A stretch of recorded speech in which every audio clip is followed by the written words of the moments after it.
It is Sabres After Dark tonight as the team is out west. They'll take on Las Vegas at 10 p.m. Eastern. Pregame will get underway at 9 p.m. and both will be right here on WGR. In net for the Sabres, all signs do point to Ukko-Pekka Luukkonen getting the start, and then something to keep an eye on. Head coach Lindy Ruff said Alex Tuch is dealing with an illness and that he is questionable for tonight. If he does not go, it'll be Tyson Kozak who will enter the lineup.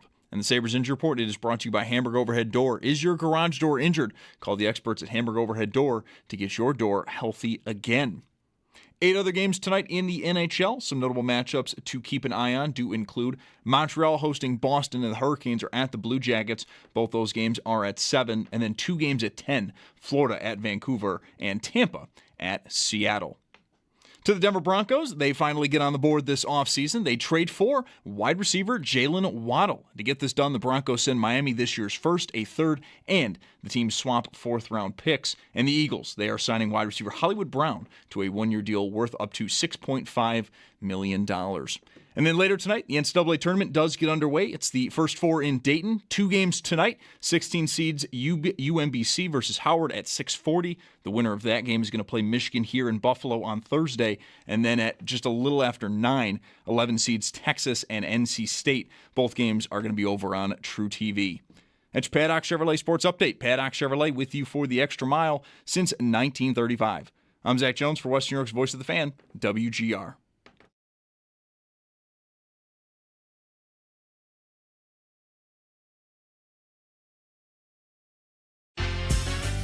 It's Mike Schopp and the Bulldog. I've gotten out of the habit. I haven't filled out a bracket in, I feel like, quite a few years now. It's Mike Schopp. If there were one sitting on a table here with like instructions and a place to write your name for and like even, $10, and even like a little box to put your $10 in or something, you still wouldn't. I don't think so. No. And the Bulldog. I might have to push you on this. Professionally, do it for Rochester, Bulldog. Show them you care about something. It's Mike Schopp and the Bulldog. I don't want to care about anything. On WGR. Let's get it out of the way. Yeah, I want my name on that. I mean, I said it. You know, you were just talking. Yeah. Let's get this the big one out of the way here. Are you calling that shirt green? No. Okay, good. No. I didn't want to hear that like this was green to you. You've got people already, it hasn't been 30 seconds, are out there adjusting their hue and tint buttons. Oh, yeah, on the Twitch and the YouTube. Yeah, no, I did not. Horizontal hold is not working for me today. No, I didn't. Oh, okay, it's St. Sorry. I just don't ever think about it. It's St. Patrick's Day. It is. I didn't. I'm like, what's, yeah, okay. Yeah, no, I have a golf dojo outing after the show, and so I dressed in golf gear. And I guess now even there is green on the hat. This is my Delaware Park Golf Club hat. Yeah. Green writing. But that was not that. I was on my way out the door. This hat hangs on a hook right by the door, and I realized I was going golfing and I needed a hat. And it's just the first hat that was there. So you haven't thought about it being St. Patrick's Day at all today? No. Interesting. Yeah, no. Just There's one more thing you don't care about. It's just Tuesday. It's just Tuesday. It's just Tuesday. I mean, I'm not against, go have your fun. I mean, but no, I didn't really, I've not given it any thought, which is too bad because it is cold enough. Wow, look at this. See, now I have a jersey that Mike has put on a really old school stocking style cap, the long top and a tassel and it's the Toronto St. Pat's. It's green. It is. I have that. You know this. I think you remember. I have a Toronto St. Pat's jersey sweater. It's more of a sweater, really. Yeah.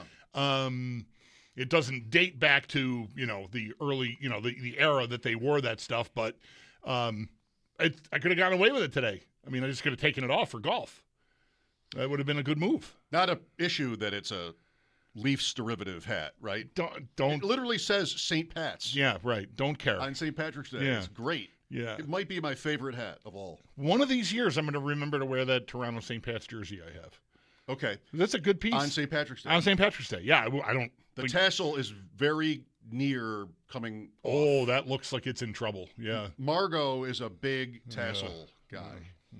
And so any hat, any toque lying around that she can get to is in trouble. That looks like she's worked that over a little bit. Yeah.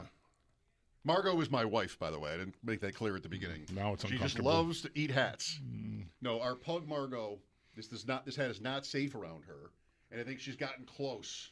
That feels like if she gets that one more time, she's going to finish it off. Yeah, and it's a very different hat without the tassel. 100%. The whole thing doesn't make any sense. Like the length of the hat and having that long, pointy Why is it top bigger than on a it traffic cone? It doesn't make sense without the tassel. You need the tassel. Yeah, you do. Protect the tassel at all costs. Get a needle and some thread. Fix that up. Oh, right. First thing after ADP chasing tonight, I will sew your hat back together. I will get some needles and thread out and get to work on that.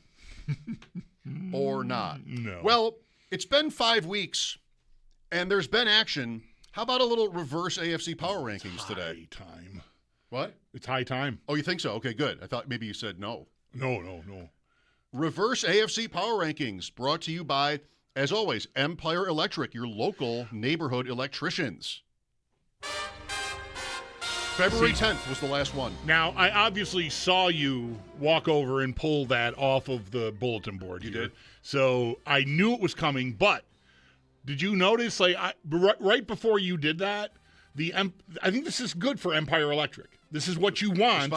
The spot played, and I thought, we should probably do reverse AFC power rankings. And then simultaneously to that, me having that thought, you walked over, pulled the sheet down, and I'm not even going to say anything because it appears as though we're going to start the show with reverse AFC power rankings. Well, it wasn't the commercial that spurred me to do that. It was the commercial is too exciting to me as it is because I'm listening to my own voice. Yeah. And I've been told many times that I love to do that.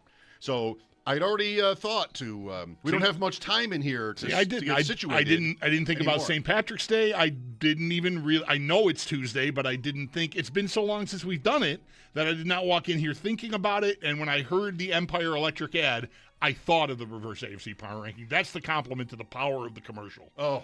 And their attachment to this fantastic vehicle they've chosen to sponsor. And I thought, doesn't this guy sound like he just really knows it? Whoever he is, this guy I'm listening to right now, he's really sharp. Speaking with such authority about electrical things. Yes. My favorite subject. Mm-hmm. One of them. One of, 6. What are the other 5? Liquor, massages for Valentine's Day around that time of year is one. Losing weight is one. Okay. Cancer research. Trees. Cutting trees. Trees, absolutely. Tomorrow. But my fine friends at Woodchuck are stopping by. All right, look at that. We're gonna make decisions tomorrow. Oh wow, that sounds big. After the year of no fruit. Right, you gotta rectify that. I'm not sure I have to do anything. They're the experts. Yeah. You don't hear called Mike Schopp Tree Service. Why? Because I'm not an expert. Woodchuck. Yeah. There are a lot of freebies here. All right. Schopp Chuck. Yes. March 17th, reverse AFC power rankings, 16. Miami. I mean, could it? I guess I could make an argument for the Jets, I suppose, but not on St. Patrick's Day. Be nice. Green. Oh, okay, King Green. Yeah, sorry, I gotta change my mindset. You gotta lock in on this. I'm just not thinking about it at all. Wait, that's today? Mr. Short-Term I have this feeling I'm going to go through my Twitter feed and realize that I ignored a bunch of stuff that had to do with St. Patrick's Day like a moron. I just didn't even I've never felt more oblivious. I don't know if I have that. It was the ADP chasing guys last night talking to each other about what we're all going to wear, which was different. But there were discussions about who's wearing what. Full-grown adult men talking about what green to wear? Yes. Okay, wow. Sorry I missed it. Guys in their 30s. Real men. I'm wearing that hat. You can see me wear that hat tonight. 15. This hat. I will go Jets here. I don't think they're really much off of Miami. I mean, Geno Smith has done more and proven more than Malik Willis. The Jets are also going into year 2 of a new regime, but I think they're pretty much at nowhere. Okay. You know what it is about this? If I asked you, would you take the Bills going 3-0-1 against those two teams next year, you're going to say no. That's right. You're going to want 4 wins. Yes, I am. New England, same answer. Yes. They should want to go yes, they should. I'm not taking anything short of 4-0 in that. They should want to sweep those two teams, yes. I mean, it's not necessarily likely. The Bills lost to Miami. Yeah, last year. Kind of decisively. Yeah. Last year. All right. AFC East. The new AFC South, some are calling it. Right. 14. Tennessee. I like the uniforms. You don't. You feel I like love the uniforms, they weren't but they're offensive. deeply offensive. Mm-hmm. That they are copying the entire color scheme of the. I love there's guitar string details and the stripes. Like, they went hard. I love the colors. I just think it's wrong that they're wearing them. So, but that has nothing to do with this. It could. Tennessee. Yeah, you know what? Yes. I'm not even going to bother with Cleveland. Cleveland's at least wearing what Cleveland has always worn. How's that going? Just kind of drab, but whatever. They didn't steal it from anyone. They had their team lifted off of them. Baltimore at least doesn't have to wear Cleveland's gear. The Browns have to stay brown. That's right. You have no choice. Like, did I tell you yesterday about the guy on Sunday who asked me about my favorite fantasy team names I've ever had? I think I did. Yeah, you just came up. And I said how I never use like a player name. Right, because pun. then you feel beholden to that player and You can't move them. divest yourself of them. Yeah. Right? Right. So once your name is Browns. Yeah. See, that's the genius of, well, A, only having one fantasy team, B, having it be a player that does not play in our fantasy league. But Tunsil's gas mask can just run on forever. I suppose maybe once he's done playing, maybe I should, but whatever. Keep it alive. I'm there, I'm fine, and it's not someone I ever have to think about dressing or not dressing or trading because he doesn't play. Fantasy football. Right. At least in our league. Maybe we'll see that change. Maybe he'll start to become a target in He Washington. catches a couple of passes, we'll have to have a talk. Right. Imagine starting a team so bad that you're starting an offensive lineman. Just because. Third team. I was starting, I don't even know, third string tight ends in a second quarterback spot at one point last year because of Paul's stupid rules. All right. Really, Shots fired. a more fair thing to say would be my inability to navigate successfully the parameters that were known beforehand. There are limits on how many moves you can make. My fault. It's pretty tight. I botched it. Okay. 13, Browns. Yeah, I'll go Browns here. Watson. They're gonna do that. I think so. They are gonna do that. I mean, they might not if they want to try Sanders, as a full-timer, like week 1. That could also happen. I don't think anything else is coming. They're going to try Watson. What are the chances that goes well? There has to be some chance, but it's been... Is it 6 years now since he was any good? I think that's right. 19 is the playoff game with the Bills. Right. 20 is he has a big stat year, but they lose all the time, and then he's gone. Yeah. I am the type, and I've done this with this player, I have a tough time ruling out the possibility of success. You never know in sports, and this guy has been high level.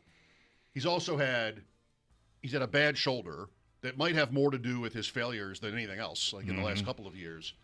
But for the investment, I kind of think that they should see. If you can get old Deshaun Watson back. I mean, you've gone this far. Right, quarterbacks who had accomplished far less athletically gifted, I guess, have found the fountain of youth in a third or fourth stop. Guys all, Darnold is an example. Geno Smith is an example. Maybe Deshaun Watson can rediscover it. I'm not rooting for it. I can't stand him. But I mean, good luck. Thoughts and prayers, Browns. 12. Pittsburgh. That's fun. Okay. They have no quarterback right now? Right. Yeah, they're just waiting on Rodgers to eventually say, Yay or nay. Again. Right. Again. Or they're down Ty Simpson's road, probably. Which. Or maybe both. Or they probably should be both. No. Man, what are they picking? 21? I have 21 in my head for them for some reason. I'm not sure why. But this is Kenny Pickett all over again. Just like we're gonna somebody that we're not real sure he belongs in the first round, but okay, we like him. Yeah, okay, let's do it. We need a guy. Very bad practice. Very EJ Manuel league is what that'll probably feel like. I mean, I doubt you hire Mike McCarthy with a rebuilding plan. You hire Jeff Hafley with the rebuilding plan. Right. But McCarthy, I mean, it's probably just more of the same with a different coach. They lost 30-6 in the playoffs to the Texans at home. They had the same year again. 13 first downs in that game for the Steelers. 6 points. All right. 11. I mean, Vegas. And then the next week, Houston could not hold on to the football. They couldn't against Pittsburgh either. Stroud was equally bad in that game. That is right. That is right now that you remind me. Yes. All right. Sorry. Where were we? 11. Vegas. Probably should be Vegas. 10. Colts. Yeah.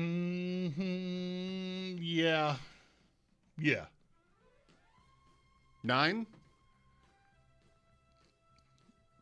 Cincinnati. Bengals? Yeah.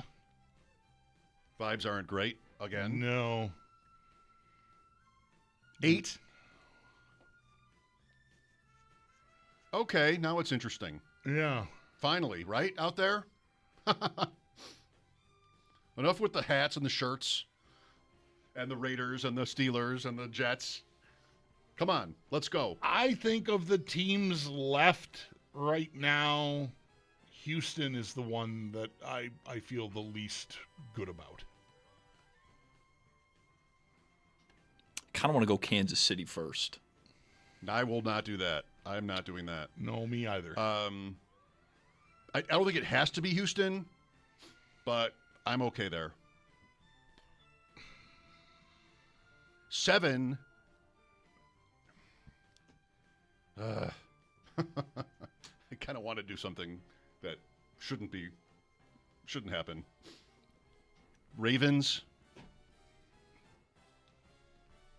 They're at the top of the win totals again with the Bill 10.5. Like they're on the same tier of teams with the highest win totals again.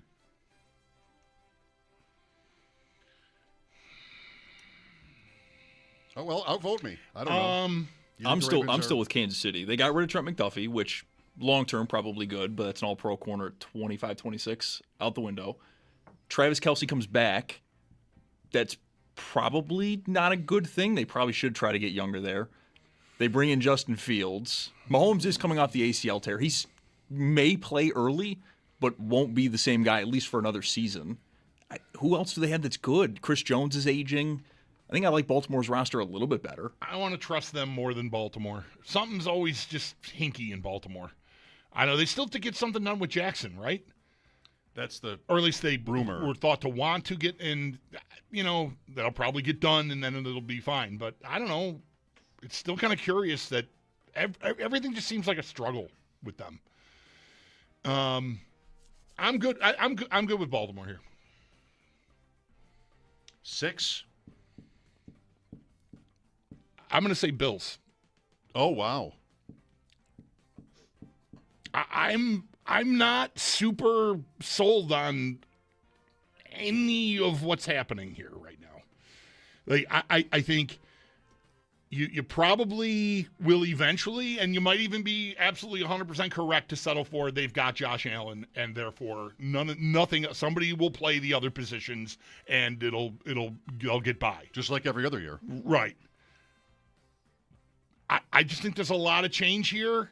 I'm not assuming these defensive parts are all going to fit, and I'm not mad that they signed Bradley Chubb, but I'm also not like, ooh, they got Bradley Chubb. I think they got a guy that's pretty much the equivalent of guys they've had every year that are sort of mid.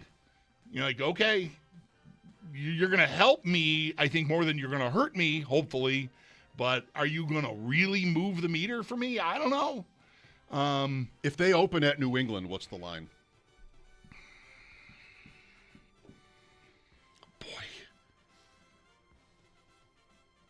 I don't know if they're favored there. Really? Yeah. I really don't. I think the Bills are favored there. Yeah. That Super Bowl, that was a bad performance. That's and they right. were not good throughout the entire playoffs. I just think there's a lot to get right here. New coordinator, a lot of new parts. I still don't have. I made my receiver trade. I made my edge rusher signing. I don't think a real difference maker. Moore is an upgrade, just as Chubb is an upgrade. But are they like undeniable meter movers? No, I don't think they are. And I just think the state of flux with the roster and a new philosophy on defense and a new head coach's voice in charge of a room that's used to a different guy that had command of that room. I'm a little worried it's going to be a little rough to start. I'm going to go Chiefs here, having to choose between the two. Okay. 5, I would say New England, I think. I'll go New England. 4. Homers.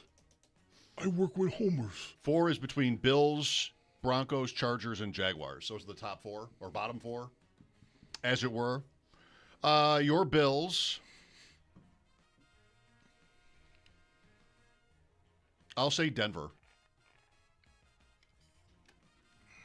I'll go Bills here. 3.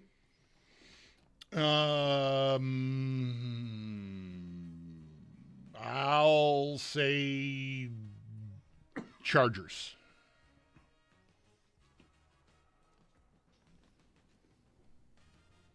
I'll go Denver.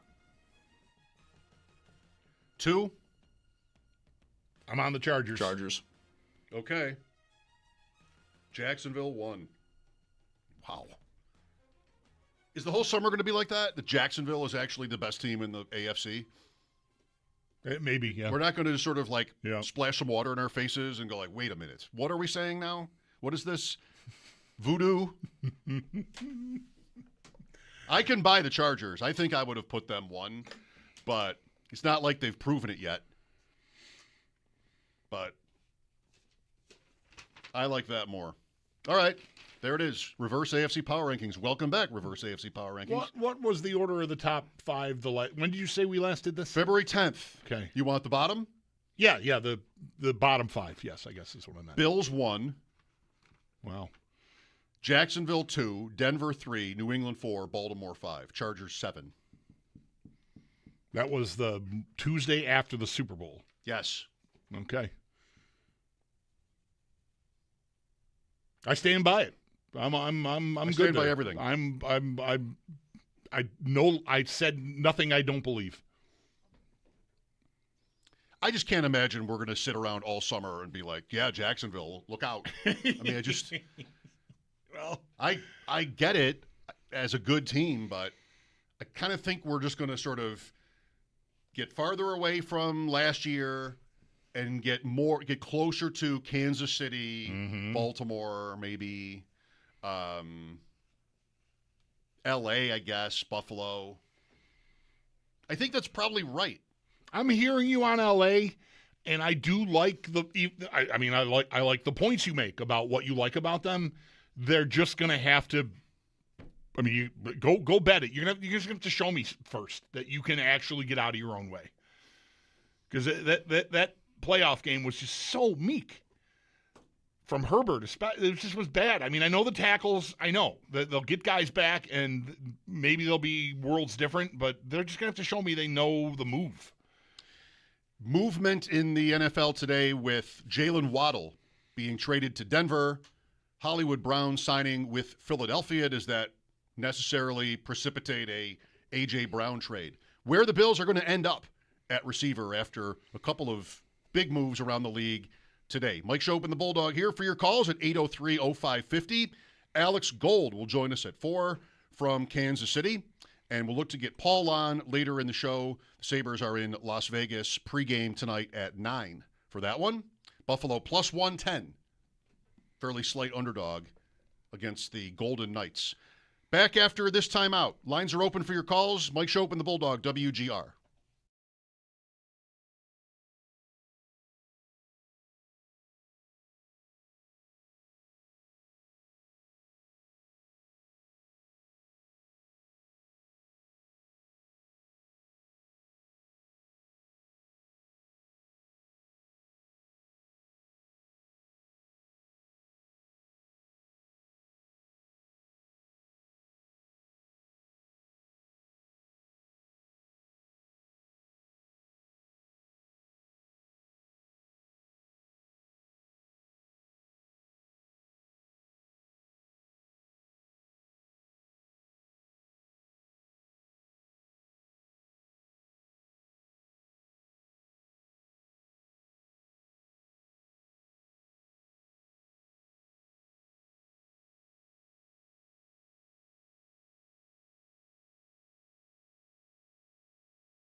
For Denver, it was the really missing piece for their football team, specifically on offense, speed wide receiver. Bo Nix really entering a massive year, coming off of a really good year last year. So they have Cortland Sutton, who's a big-bodied receiver.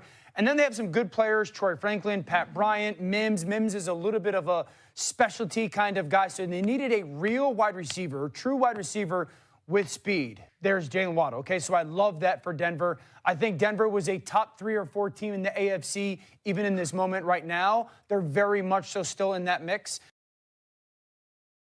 Dan Orlovsky, Denver trades for Jalen Waddle. They give up a first. This is the trade, or somewhat like it, at least, that the Bills wanted to make reportedly last year with the Dolphins. There's more picks in it than just this number one. But yeah, there's like a swap of fourths and of something else, I think, thrown in. Well, the Bills were never trading for Jalen Waddle after trading for DJ Moore, right? Correct. That was not on the table, I would think. And likewise, A.J. Brown. A.J. Brown has not been traded, but the Eagles signed Marquise Brown, which might be a clue. I mean, plenty of speculation already that Brown will be moved, maybe at the draft or sometime sooner. What's left? What's likeliest? I don't see the Bills drafting a receiver in round 1 now after trading for Moore. I would think there might be another guy or two like the names we've had for the last couple of years that sign, close to vet minimum contract, basically tryout contracts, and they do a little bit more of that. I mean, we could look up some names if you wanted, but not needle movers. And, they don't have their second-round pick now. Right. What is likeliest?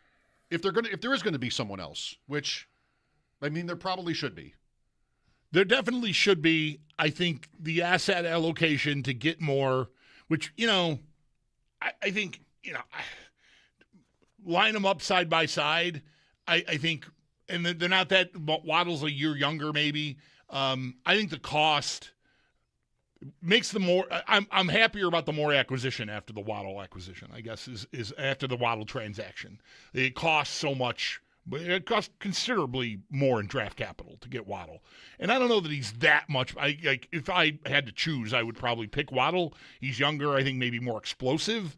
But it's not, to me, whatever, there's like 500 points of draft capital or whatever the difference is in the two trades, to me anyway. So, but all that said, I also do not see a first-round receiver. So that means the earliest you're doing that is round 3, unless you make some kind of trade or something and reacquire some picks. And I think that maybe that guy better be ready to play or at least matter, because that's now the buffer. I want Coleman as far down the depth chart as you can be and still be on the team. And he's not there yet. Right now he outranks someone who's not here yet. So whoever that guy ends up being, it can't be your 7th round flyer. You sure about that, by the way? Like, if I go to our lads right now, is there going to be a blank space in front of Coleman? I mean, that would be very cruel. It would be pretty tough. That'd be tough. I don't think that's how they do it. So I think you're going to have to get another guy, and unless they do. I mean, what's on the list of guys that are still available? Like Elijah Moore caliber types players, right? Maybe they do something like that. Diggs. Yeah, okay. No, let's that's just not happening. rule that out. I don't envision that happening. Did Keenan Allen sign yesterday? I don't know. You mentioned it might have been a dream I had. You mentioned his name, I feel like, yesterday, and I'm not sure why. But I feel like that was yesterday. I don't know. I have no idea where he's at. Debo? Wow. Yeah. Pretty big name. Yeah. I think the players I'm thinking of are not as high profile. Oh, that might be good. Diami Brown. Mm-hmm. Maybe someone like that. Yeah. I'm going to find my list. I haven't updated the updated Greg list. Dortch. Right. Christian Kirk signed yesterday in San Francisco. Yes, he did. So he's out.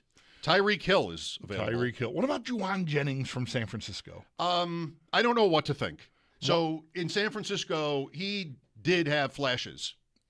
but I kind of think that everybody does. Although Pearsall really hasn't done anything yet. He's been hurt a lot. So I never hear his name. I guess I decided a long time ago that he was just like not really good. And he was tough for me in fantasy because of that. Like I just sort of had a bias against him. But he did have a few big weeks. I mean, really big. So I can't really give you an answer on him. Ayuk. They seem eager to replace him, San Francisco, right? I mean, they signed Evans and they just made a move for Kirk. So yeah, he's probably gone. I'm feeling like that means that there's not a place for him there anymore, and I don't know what to make of that. That could be telling, but it's just it's a name that I've seen flash every now and then. You've already mentioned everybody else on this list that to me is worth considering. Tyler Lockett. No, done. Keenan Allen is still on this list that I saw this morning, so I don't know that he signed yesterday. Okay. DeAndre Hopkins. Yeah. So anyway, those are your your free agent ideas, I guess. So I think maybe they do one of those and then still draft somebody. I think it's a round 4 pick. Okay. They have 2 5s now from the DJ Moore trade. I think it's somebody like that you might be willing to talk yourself into. And I don't know that he would have to be like a starter immediately. Probably wouldn't be if you're talking about a Saturday draft pick. Mm-hmm. But there'll be somebody there that people really like. I mean, there'll be a few guys. At every position, that's the way it always goes. So there'll be somebody you might be willing to talk yourself into. The Bills will have the press conference, and they'll mention Gabe Davis, and they'll mention Shakir. You know, we've succeeded in the past drafting receivers in this range, and, you know, we'll see. But right now, Moore is locked in. That has to be big. Shakir is locked in for his role, I would think. Maybe he gets a little bit of a tick upward because of Moore. There's a little bit, maybe more room for him to produce. Then you have Palmer. I mean, there's your 11 personnel, I think, right now. Unless you want, if Shavers is back, or even Coleman as a bigger body. And that's everybody. I mean, unless you want Hardman or Davis. Hardman's here. I think he's listed. Yep. And also Jalen Virgil is one more name. Okay. Gabe Davis, you didn't mention there. You mentioned. No, I didn't. You mentioned 4th round. He's not under contract, but he's someone. I mean, they brought him back already one time. I guess they could do that again. If you're thinking about Tyrell Shavers, they were injured in the same game, and I'm sure the injuries aren't exactly there, but they're both ACLs. Is that Jacksonville? So yeah, the playoff game. So I don't know. The reason I thought of him, and I just went to his stats because you mentioned you think a 4th round receiver, and Davis was a 4th round receiver in 20 and caught 35 balls and 7 touchdowns as a rookie. He wasn't a starter, but he played. And, that was my point. That and with Shakir in the 5th round. Yep. You had 2 hits. Those have to be hits. Yes. And so the Bills might like the feel of that here, and they've invested heavily in Moore, and they've invested heavily in Coleman, and even Palmer. You know, they're what now, 4th among NFL teams in cap room at that position. I think they were 2nd before Samuel was cut.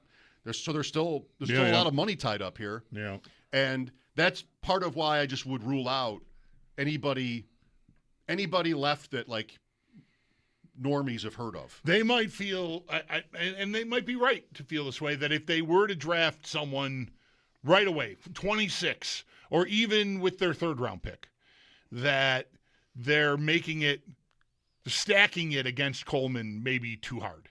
I want him to have to work to earn playing time or even a roster spot. But if you were to draft somebody at 26, then you might be talking about cutting him, Coleman, I think. With the rest of what they've got here right now. Because Palmer outranks him, Moore obviously outranks him, Shakir outranks him. If Shavers is on track to be healthy, I think he outranks him. Just from a playing time standpoint, trust factor. So the sooner you draft someone, the more difficult you're making it on Coleman. And I think maybe if you did it so early, which again, I don't think will happen anyway, and maybe this is a small reason why, is you want to at least leave room for the possibility that Coleman does everything you want him to do and flies right and everything, and you don't want to like stack it so hard where it's almost impossible for him to make the roster. I don't think they would do Gabe Davis again. Just optics. How would it feel? Off an injury, older now. It's not his only injury either. Like he got right. This year before was shortened. Right. In Jacksonville. He just got back and was playing, and so. If I'm the Bills, I mean, they are who they are. But I've had it, if I'm them, with like they can only sign guys they know. Like everybody seems to have already, well, not everybody, but some connection to the coach, DJ Moore, or the GM, maybe also DJ Moore. Yeah. There's so often, I think fans have come to think of the Bills in this way, and I think a lot of fans are sick of it. Why does it always have to be somebody that has a connection to somebody here? I mean, that's kind of human nature too. It's not the Bills are not going to be the only team like that. But I don't know. I break ties against that if I were the Bills at this point. I think the injury is the biggest factor in how what it would appear, appearances wise, because I think if he had gotten through the season healthy, didn't get a season-ending injury in that Jacksonville game, I could listen to a big-bodied outside receiver who will block, especially considering that Shavers filled that role for you last year, and he also is hurt. But now they're both sort of on the same track, and so I don't know. Maybe if they want to keep going with Shavers, that takes Davis out of the picture entirely. Perhaps. I mean, I don't know. But, yeah, I think rolling Davis back for a third time after the spectacle that has been made out of the receiver room on this team, I think would be a tough sell. I think I feel that. Alex Gold from Kansas City joining us today. That'll be at 4. Paul Hamilton later on. 6 o'clock is the plan. The Sabres are in Vegas, 9 o'clock pregame. What do you think about all this? Mike Schopp and the Bulldog at 803-0550. This is WGR.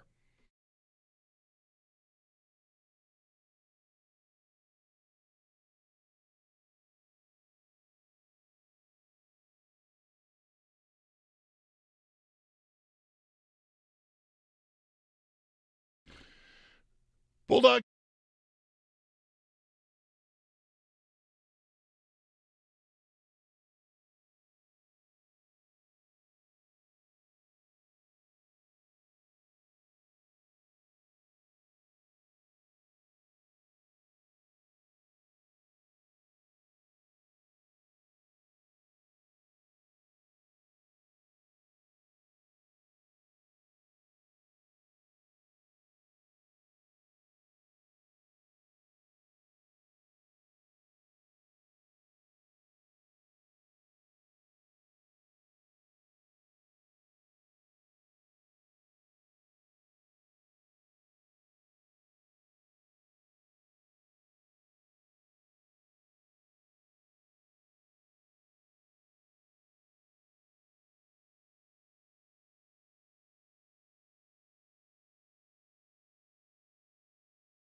Welcome back. Alex Gold from the Fan in Kansas City coming up in about 15 minutes. Sabres and Golden Knights tonight at 10. It hit me today. We've got 4 West Coast games if you count Vegas. It's not exactly on the water, but time zone give it to wise, me. it's all that matters. Time zone. And 3 are at night, although Sundays is at 8. Saturday, Sunday is 4 and 8. Right. Fine. Big fan. 10 tonight, 10 Thursday. Yeah. It hit me today. I got to make a call. Like, recent years, I have not bothered with the late Sabres games. Like, just no. Mm-hmm. But now I kind of want to, at least some of it. So, I here we hear go. you. Yeah, for sure. Even when they were in Western Canada, they were like 5-12 or something going out there. lose to Calgary at the beginning of the trip. And so, I don't know. I didn't need those games. Mm-hmm. I did guarantee the win over Edmonton. Okay. But I didn't watch a lot of it. Yeah. And that's 9 o'clock usually anyway, isn't it? That's right. It is an hour earlier. Which is a big swing. I mean, you can conceivably be in bed before midnight. Well, you can be in bed earlier watching, but you know what I mean, like sleeping by midnight if the game is at 9. Be nice. 10 o'clock is just, that's not really in the window. How about you? I'm going to give it a go. All right. We don't really have that much of an excuse. My whole thing, no, we really don't. My whole thing tonight is I've got this golf outing that'll be from like 8 to 9 or so. And I doubt that I will have dinner before I do that. I mean, I could, I guess, but I don't usually get home from work and eat right away, which is what I would have to do if I were going to do this before I have this golf thing. And I'm going to be home probably 9. It's going to be almost game time by the time I'm eating, which just, so everything should just be, that's like a normal 7 o'clock night for me. The game is starting. I'm going to have some dinner sometime during the first period. So I might do the same thing, and that'll push me right to 12:30 or 1 in the morning. Probably. Okay. I think I like my chances tonight. I think I can run the race. Tune in tomorrow for the update, for the report. Louis is next. Hello. Hey guys, thank you for taking my phone call. Sure thing. I like the topic we were discussing, and you know what? For what it's worth, I wouldn't mind bringing Brandon Cooks back like for another year. The minimum salary for a vet, I don't know what, $2 million, whatever it is. I mean, the guy was catching on a little bit. He's getting chemistry with Josh Allen. Okay, he had that so-called controversial catch or not catch, whatever. But the guy was, as the season wore on, he was getting better and better and better. And he's only 32. I mean, he's a veteran, right? And he knows the system. He has chemistry with Josh Allen. And you could do worse. I would love to do it. I don't really mind the idea. There's going to be somebody, and I think if I'm right that first-round pick is off the table now, they don't have a second, they're not signing Stephon Diggs or Tyreek Hill, then Cooks is kind of where you're playing. He's kind of in the range of guys you're playing, and you make good points. So I don't think it's crazy. I don't think it's great. I don't think it's crazy. I think I would hate it. I'm just catch the ball. All right, just catch the ball. He had like 11 targets in the games he played, and he dropped 2 or 3 of those, including. I mean, does that not count as a drop? That last play in the Denver game, and the guy pulled it out of his hands. If he holds onto it tighter, he catches it. He looked like he hurt himself a little when he hit the ground and loosened his grip, and the guy pulled it out of there. I'm sorry. No, I want to be better than that. If I'm the Bills and Brandon Beane, it's not Gabe Davis because it's not a third time around and it's not a guy coming off an ACL, but it's the same point about the spectacle of their receiver room. And the last 2 passes Allen threw last year, one was to Hardman, the other one was that one to Cooks. No, I'm going to get other guys.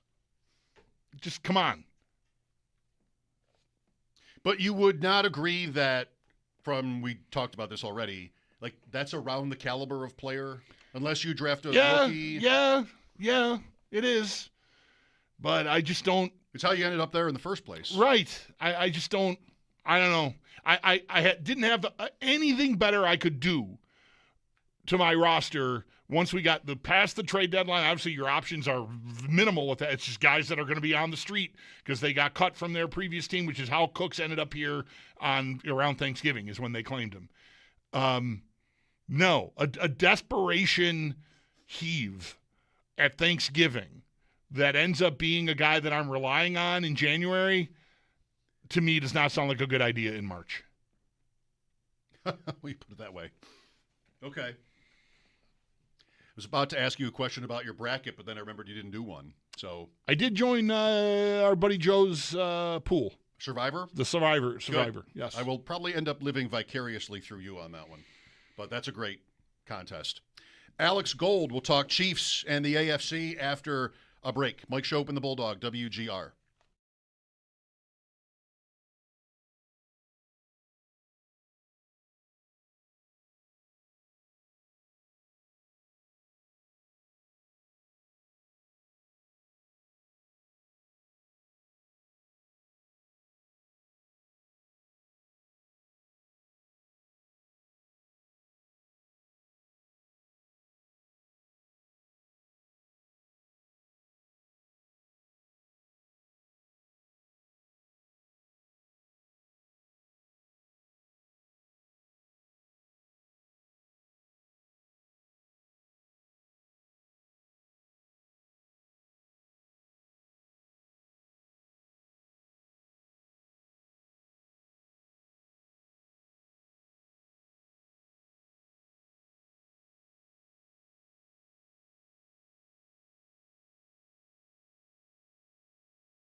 Out west, they're going to take on Las Vegas at 10 p.m. Eastern pregame. We'll get underway at 9 p.m., and both are going to be right here on WGR. In net for the Sabres, all signs do point to Ukko-Pekka Luukkonen getting the start, and then something to keep an eye on. Head coach Lindy Ruff said Alex Tuch is dealing with an illness, and he is questionable for tonight. If he is not able to go, it looks like it'll be Tyson Kozak who will be sliding into the lineup. In the Sabres Injury Report, it is brought to you by Hamburg Overhead Door. Is your garage door injured? Call the experts at Hamburg Overhead Door to get your door healthy again. 8 other games tonight in the NHL. Some notable matchups to keep an eye on do include Montreal hosts Boston, and the Hurricanes are at the Blue Jackets. Both those games are at 7. Then 2 games at 10. Florida at Vancouver and Tampa at Seattle. To the NFL, the Denver Broncos finally get on the board this offseason. They do trade for wide receiver Jalen Waddle. To get this done, the Broncos send Miami this year's first, a third, and the team swap 4th-round picks. And the Eagles are signing wide receiver Hollywood Brown to a 1-year deal. And then in college basketball, the NCAA tournament gets underway tonight. The first 4 in Dayton. It's 2 games tonight. 16-seeded UMBC versus Howard at 6:40. The winner of that game will play Michigan here in Buffalo on Thursday. And then just after 9, the 11 seeds, Texas versus NC State. Both these games will be over on True TV. That's Paddock Chevrolet Sports Update. Paddock Chevrolet with you for the extra mile since 1935. I'm Zach Jones for Western New York's Voice of the Fan, WGR.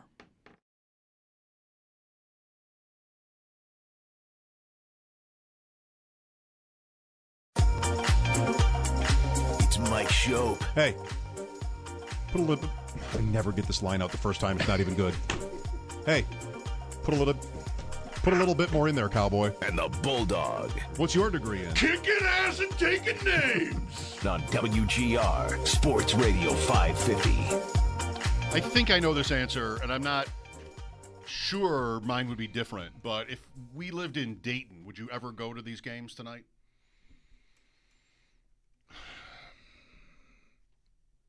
I wouldn't want to rule it out. All right. And it's not because I just don't know lifestyle wise, like what else do I have going on in Dayton? You know, like this might be a pretty big deal. I think it would be. So that could get Every year. I don't want to take for granted that the tournament is here again. It's it's obviously what is this, the 4th time, or is it even more than that? Yeah. So it's familiar to me that it's here, but the first time it was here was a really big deal, and even I found out the second time because I went more than one time. Yes. It meant a lot to me to get tickets. Whenever Bobby Knight would be there, so would Bulldog. Right, exactly. So I wouldn't rule it out if I were in Dayton. There's also tomorrow as well. Also in Dayton. Yeah. That's the play-in place Every year. Okay. It's their Super Bowl, some are saying. Mm-hmm. Super Bowls. With us now is Alex Gold on the West Shore Hotline. Alex, how's life? Hey, what's going on, guys? It's good. Yeah, it's good. I do love even the first 4. I heard you guys talking about that. I would absolutely go. I think if it was in Kansas City. So I'm fired up for this week. It's one of my favorite weeks of the year, honestly, guys. As a kid growing up, Selection Sunday was always a big deal. You have to understand, I went to KU, so I'm a big Jayhawks fan. Mm-hmm. So they've been in the tournament for 36 straight years. So I'm a bit spoiled. That'll help when it comes to interest. Right. It'll help if you went to a power school like that. An annual awesome thing for you. Yes. Alex, before we get into the offseason, so I get any updates I get on Kansas City's stadium future probably through you on social media. What is the latest? Are they moving? Is it soon? What is the plan there? Yeah, as far as the Chiefs go, yeah, they're moving to Kansas. That's a done deal. I mean, there's a few requirements they have to establish, like a sports authority on the Kansas side of the state line and some things like that. But they already had the press conference with the governor, and they've already held up the jersey with the governor and the owner. I mean, they're moving to Kansas. We don't have renderings yet of the new stadium. That probably could happen any time now. But yes, they will move to the Kansas side of the state line. I think 2031 is going to be the first season, if I'm not mistaken, that they'll be playing football on the Kansas side. For those of us not familiar with the geography, as the crow flies, how much of a difference are we talking about in miles? Yeah, we're talking from Arrowhead to the new Arrowhead. We're talking maybe a 25-minute drive, if that, okay. West. towards the state of Kansas.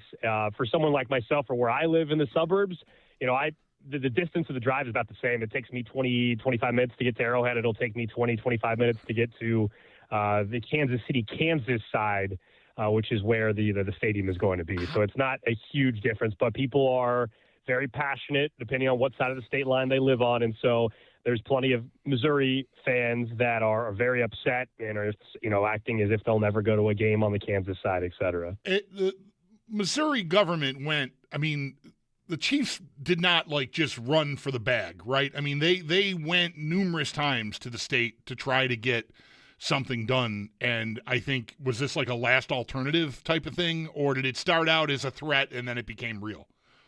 Yes and no. So they did try a public vote on the Missouri side of the state line through the county, Jackson County, which is where the Royals and the Chiefs have been located for, 50 years, and where Arrowhead and Kaufman are. And 2 Aprils ago, it failed miserably. It was a joint package. It would have been a slight increase, an extension of a 3/8 cent sales tax, and the Royals would have had a downtown ballpark. The Chiefs would have renovated Arrowhead. But most people believe now, ultimately, the Chiefs really did want to leave Missouri because the renovation plan they put together was pretty half-assed, and the Royals plan, the location changed towards the end. And so the thought was that the Chiefs somewhat sabotaged the Royals plan almost with that public ballot. And so once that happened, everything was on the table. And I think once that public vote failed, the Chiefs truly were all moving towards trying to work out something with Kansas. And as far as they just go for the bag, they got the largest public subsidy for a stadium and not just NFL history, but U.S. history. And so it was a no-brainer deal ultimately when you start to look at some of the numbers. I mean, any business, any NFL owner would have been foolish, frankly, not to take the deal the Chiefs just got, which is, it's unbelievable. It's 70+% of the stadium paid for by the state. Always great to see the little guys like NFL owners do well. Very similar paths, the Chiefs and the Bills. Their previous or current stadiums considered, from a certain nostalgic viewpoint, really special outdoors, elements, and especially here. And people love them. People love going to games in Buffalo and in Kansas City. And the stadiums are almost exactly the same age. 1971 was the last year of Kansas City's old stadium, Municipal Stadium. I'm not sure if you're like a Kansas City native. I think you might be. But there's some really cool history there. They had a band, Bulldog, in the old Chief Stadium. Tony DePardo Zing Band. Oh yeah. Even when they moved to Arrowhead, it was the Tony DePardo Pac-Man Band, or it was a pretty special thing. I am born and raised here in Kansas City. Now I'm a little bit too young to know about Municipal as far other than stories that I've been told from friends and family and people in the area. But yes, you're right on the context of Arrowhead as well. And that's why a good chunk of people do not want them to leave because of the history of the building, the fact that they're going to be building a dome stadium. That's the one thing people here are still jealous of, that at least in Buffalo, you guys are keeping the outdoor element. And I would have loved to have seen that, but the big selling point for Kansas on the public money side was, well, maybe you get a Final Four, maybe you get a Super Bowl, you get year-round concerts, and there was no scenario where they were moving to Kansas and building an open-air stadium. Right. Love a Zing Band, Bulldog, don't you? Everyone does. I got to the rock pile. I'm no different. The Bills were long out of there. Right. We both saw baseball. We both saw minor league baseball in the Bills' original stadium. Right. And so now it's across the street, about the same distance for me as well. Driving to Highmark Stadium and New Highmark Stadium, as they're right next to each other. Should work out. Yeah. Well, Alex, Trent McDuffie traded. That's probably the headliner as we wait on Patrick Mahomes' injury updates. I mean, there's Justin Fields. How would you sum up the Chiefs' offseason to date? So I think it's been effective in terms of how I wanted them to proceed, which is something that has been tough for, I think, fans to recognize, which is, look, they are not going to enter next year with the first or second or third best roster in the AFC. And after going to 3 straight Super Bowls and then last year happening, they were certainly all in, and they made some moves that put them up against the cap. And now it's time to pay the price a little bit, which is a bit of a retooling. And with that said, it doesn't mean that I think they're going to be bad next year. I think they're more of a wild card team, though, and more than pushing towards one of the top AFC spots. And I think their moves they have made, including the McDuffie trade, set themselves up to where by 2027 they could be back to entering a year as one of the AFC favorites. And again, people don't want to hear that here. You have Patrick Mahomes, and I get it. And I don't think they're tanking or punting on the year. And if you get in the dance, who knows what can happen with Patrick Mahomes. But I think McDuffie was a move that they had to make now that we know what the dollar amount was for that contract to make him the highest paid corner in NFL history. That was what it was going to take.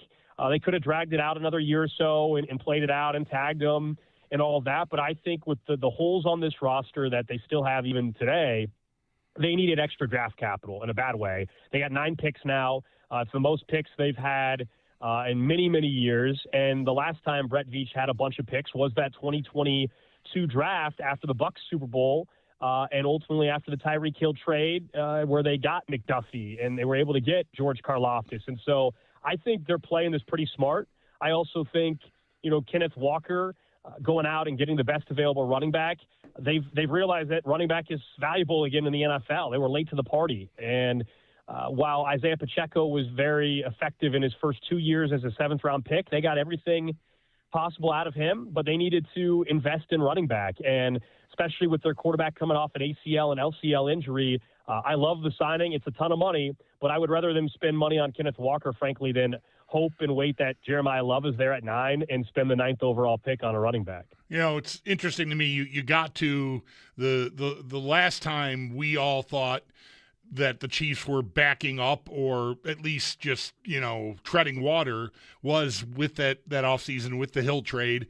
And we know what happened from there, right? I mean, they didn't back up at all. They went charging forward and I think won 2 Super Bowls in a row from there and then lost a third. Is that so I'm a little leery of Kansas City radio guy. No offense, Alex. The Chiefs are, they're a wild card team. I don't know, man. They seem to defy some of that in the past, and I wonder if they can't do the same thing again. I mean, look, Andy Reid and Patrick Mahomes together, and anything's possible if Mahomes returns to form post-ACL. I mean, I never would count him out. And I don't think I am the majority opinion in Kansas City, I would say. Certainly amongst fans, they think that they can jump right back and be, the top team in the AFC again. I just think, guys, the roster construction right now, they still, even throughout this offseason, the draft is still ahead, but their defensive line was a problem last year. And other than signing a nose tackle, they haven't done anything yet there. Chris Jones is a year older. The secondary, we know they just traded Trent McDuffie, which I like the move long term, but in the short term, right now your corners are Noel Williams, a second-year player, and then Christian Fulton, who was a veteran signing last year who barely could get on the field. And so, at the wide receiver spot right now, they brought back Tyquan Thornton. That's all they've done. Rashee Rice, more and more people now are thinking he may not get suspended, but maybe he's missing time next year. Xavier Worthy in year 2 was disappointing. He was hurt most of the year. It's a big year 3 for him.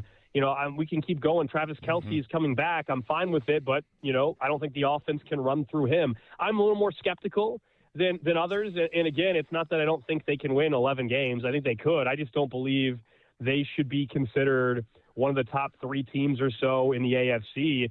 And the way they're playing this offseason so far, I think they're probably trying to do a little bit of both with signing Walker, but also trading McDuffie.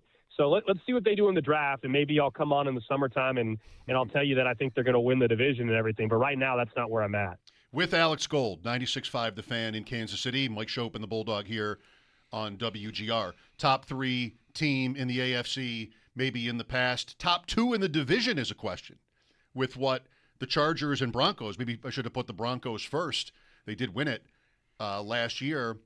And the Bills have New England, but then it's a big gap to the Jets and Dolphins, I would say. I think you'd agree. So how do you consider Denver and L.A. as competition for the Chiefs? So I think Denver is still really well positioned to win the division. I know the odds markets will tell you that all 3 almost have the identical odds. And that was prior to the Jalen Waddle trade. And by the way, I love that. I would have loved Kansas City to have made that move. It was a name that I was watching this offseason, especially once the Chiefs ended up getting pick 29 from the Rams in that trade. So I know the Broncos had not done anything really to this point, but I think it's a really smart move to build on what they did a year ago with Waddle to go with Sutton. And we all know that they don't have the Russell Wilson money on the books anymore. Bo Nix is still on a rookie contract. I believe while they won't be a 14-win team again, the Broncos, I think they should be the team to beat in this division. I'm way more skeptical on the Chargers just because every single year we play this game with them. Justin Herbert, he should be better, and the injuries happen, and the roster looks great heading into week one, and I just don't trust them whatsoever. I do like the Mike McDaniels hire, and I think it's actually pretty impressive with Harbaugh to put together the staff he has after losing Jesse Minter to the Ravens. I just maybe this is 10 years of watching the Chargers, and in 1 year I'll be wrong, but I'm not sold that the Chargers will figure it all out. And Justin Herbert at some point in time, while I'm not a QB win-loss record guy, at some point he's got to elevate the roster even more, and I don't think there should be any more excuses for him. And so I would say the Broncos are the team to beat, but I'm not willing to say that the Chargers are definitively above Kansas City heading into the season based off of what we've known with that roster. How much longer do you think for Andy Reid, Alex? So I think this year will say a lot in terms of his own feeling about has the game, passed him by or not. That's a conversation that people have had here in Kansas City. I don't think it has, but this year is everything.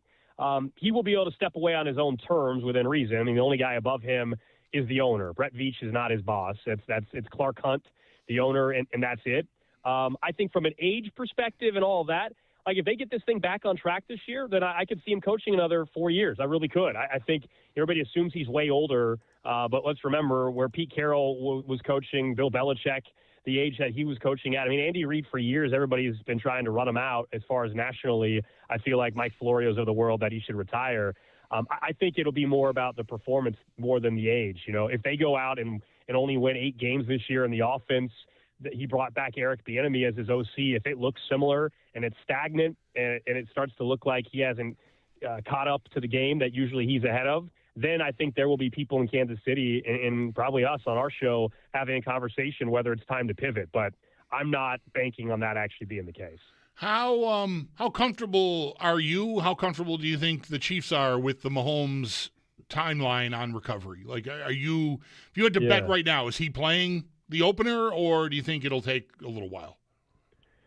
I would never bet against Mahomes, given just everything we know about him and his work ethic and the rehab and where he is right now is right on track. If you listen to everybody around the organization, but I think at the same time in March, anybody definitively telling you that he's playing week one, they can't say that. Nobody can tell you that. Right. And so if I go on the air and all the time, I'm like, we'll see. There's a chance he can miss a couple games. And everybody jumps down your throat and freaks out and acts like you're an idiot for saying that. And I'm like, look, I understand Patrick Mahomes wants to play week one. I understand the Chiefs want him to play week one. That's not how this works, though. It's an ACL and LCL injury. I don't think the Justin Fields trade should change anybody's feeling about his timeline. Like, to me, that doesn't mean that they think he's not going to be ready. They needed a backup quarterback. Yep. And Minshew is in Arizona. Mariota is re-signing with the Commanders. I like that move, frankly, because I wanted someone with experience. I didn't want them going after a guy that's, Anthony Richardson, frankly, that only played in, 10 games or whatever it is at this point, whereas Fields has started 53 of them. So I think it was smart just in case Mahomes has to miss a couple of games. But, if I had to put out $100 on a bet, Mahomes week one or not, I'd probably put that he's playing week one. But I don't think it's a sure thing by any means. Kansas City is, again, on the Bills' home schedule in 2026. And whenever we talk about that, it's, of course, the new stadium, too, who opens it. Kansas City, Mahomes' injury status. Bulldog, I'm not sure I'm speaking for you here, but I think I am for Sal. I mean, maybe they wouldn't put the Chiefs. I wouldn't expect them. Okay. I wouldn't expect them here, in a primetime game in week one anyway. Right. But, maybe, what was my joke yesterday? Watch out if the Chiefs' schedule starts Raiders. Yeah. Jets are on their schedule as well. Jets. So just go Raiders, Jets, right out of the gate. The soft landing. No, I think you're onto something, though, honestly, in all seriousness, about certainly the primetime games. I mean, this is why, Seattle opens up the season. I'm like, they're not putting Kansas City and Seattle that Wednesday night to open up the year because Mahomes may not play. Now, I'll tell you, on the flip side, even though May is still early when the schedule comes out, if you tell me the Chiefs are in primetime the first week or two of the season, it does tell me that somehow the league and the Chiefs, everybody thinks he is playing week one. Yeah. The Bills were the last team to play in that old Chiefs stadium we were talking about, or in the regular season. Wow, okay. They were the last regular season game there. Then the next game was that epic double overtime Christmas Day game with Miami that Miami won. Oh, wow, okay. And that was the end of Municipal Stadium.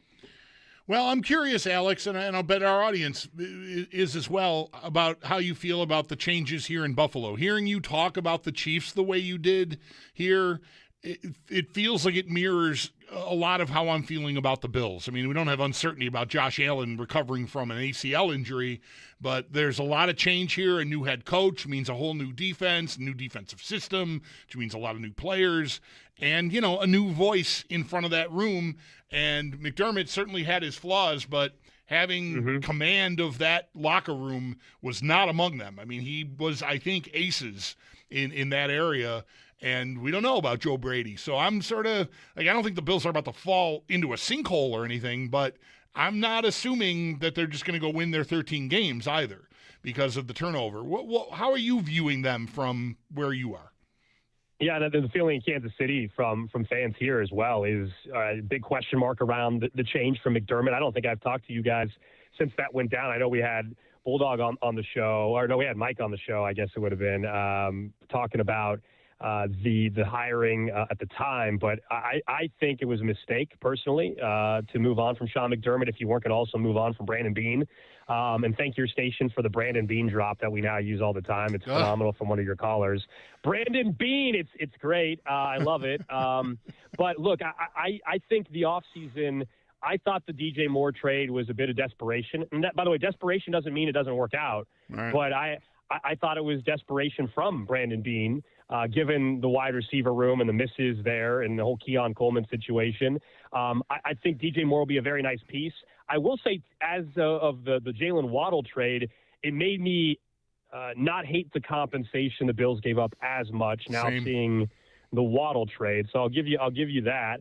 I love the Bradley Chubb signing. I wanted him in Kansas City. He was one of the top names that I thought the Chiefs should have been interested in. So those are the two moves, at least, that have stood out to us in Kansas City. Was the Moore trade, where people here thought it was a bit of a desperation move. And then in terms of just the Bills and, kind of where they stack up, I think a lot of people here believe that there's a feeling that the Bills are trying to hold open a window that maybe needs to close for a half a second, or at least, be near shut for a little bit, and that they're pushing it too much, that it doesn't exist. And that last year and the year before were their best shots, and that it's quote unquote too late in that regard, at least for that current group. So we'll see. I mean, you have Josh Allen, so I refuse to believe that it's fully ever closed, just like I refuse to say that with Mahomes or Lamar Jackson. Well, I guess good luck to Kansas. I've never been a Kansas fan, but I like you. It's not good. We're not friends. good for the Jayhawks this weekend. No, I don't think.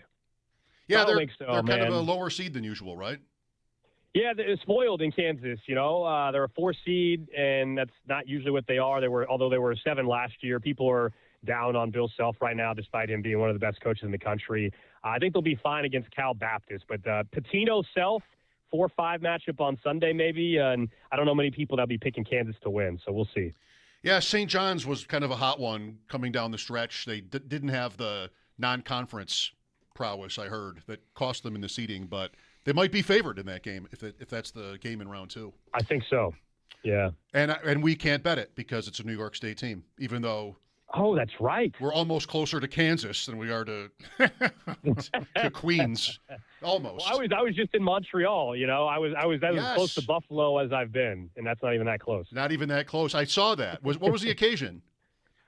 Just a trip. I had a family member happen to have a work trip up there, and so I was able to tag along and went to my first Montreal Canadiens game, which was awesome, nice. and it was a great atmosphere up there, and it was just a random trip, and it was funny talking to people up there. People were saying they drove from New York and New Jersey, and I couldn't fathom that it was only like a 5-hour drive from Jersey. That didn't make any sense to me. I was on a college trip with my son in Vermont, and we took the 90-minute drive to Montreal when we were there, like in December. Yeah. So there you go. Very cool.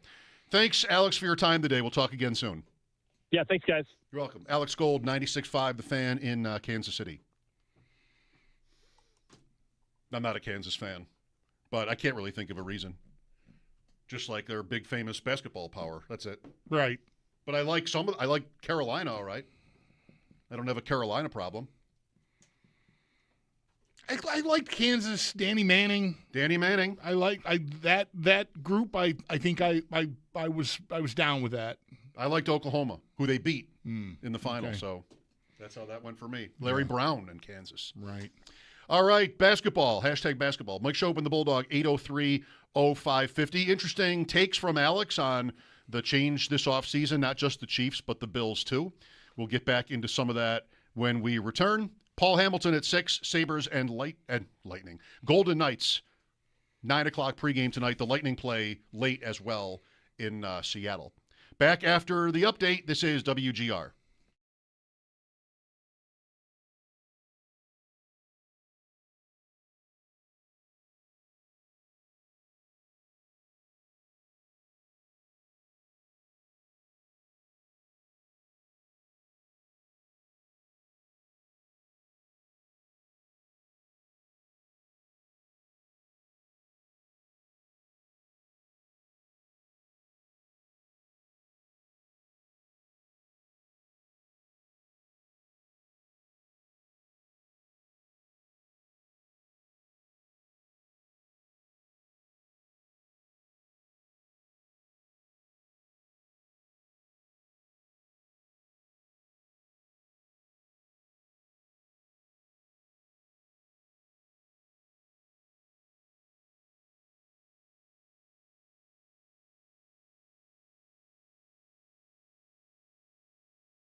Late night tonight for the Buffalo Sabres. They are out west to take on Las Vegas, a 10 p.m. puck drop pregame. We'll get underway at 9, and both, of course, will be right here on WGR.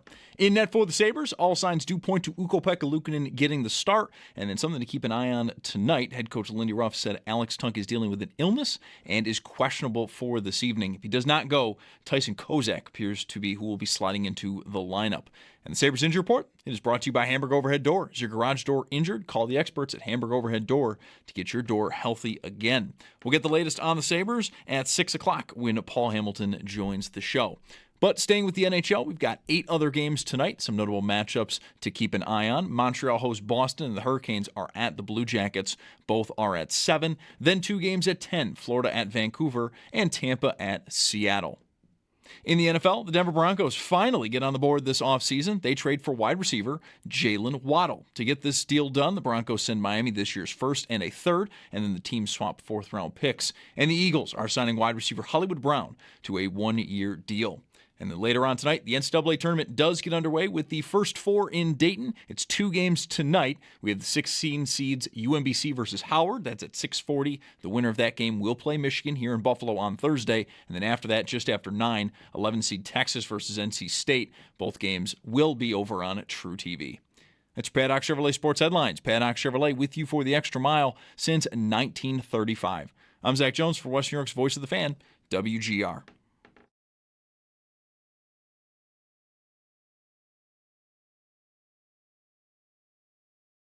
Their defensive line was a problem last year. Other than signing a nose tackle, they haven't done anything yet.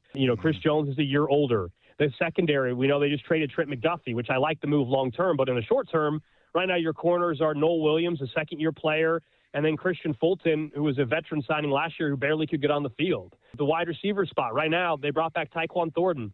That's all they've done. We can keep going. Travis Kelce is coming back. I'm fine with it, but I don't think the offense can run through him. Let's see what they do in the draft, and maybe I'll come on in the summertime, and I'll tell you that I think they're going to win the division and everything. But right now, that's not where I'm at.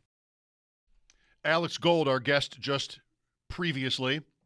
Did you enjoy the Zing Band discussion? I never knew of the Zing Band. I might even say that I'd like to know more about the Zing Band. I think I would. I think that there's probably content there. But it was like, I don't know, 10 or 20 pieces. Would that be the terminology? Sure. Musicians. Yeah, sure. Dressed up. 20-piece band. Okay. Yeah. Something about that size. Yeah. Dressed up, suits, ties. Team colors, I imagine. Team colors, yes. Red and yellow. Playing at Municipal Stadium in Kansas City, which closed to the Chiefs anyway. I don't know how long it was still standing, but 1971 was their last season there.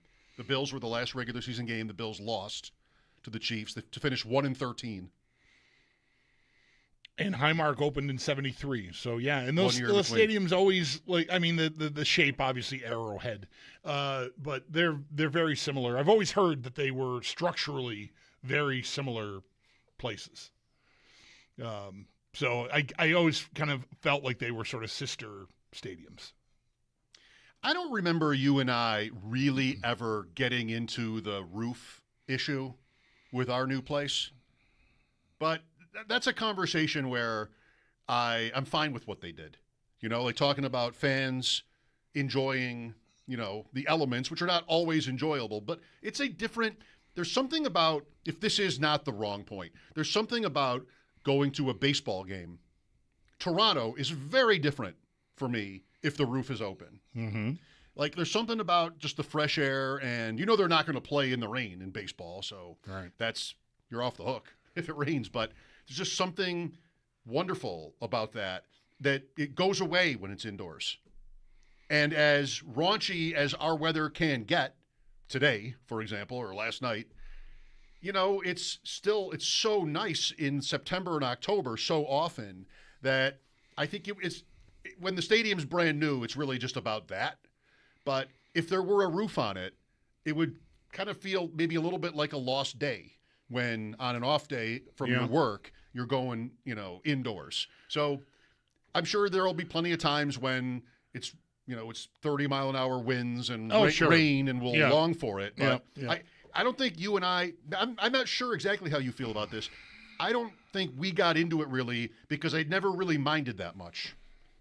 And, playing fantasy football, you get into December games and you want them all to be indoors because they can be ruined by the weather, but whatever. I could never get to insisting that they do it with a roof simply because I couldn't get behind doubling the price or making the price 175% or whatever it would have been of the current cost to put a roof on it.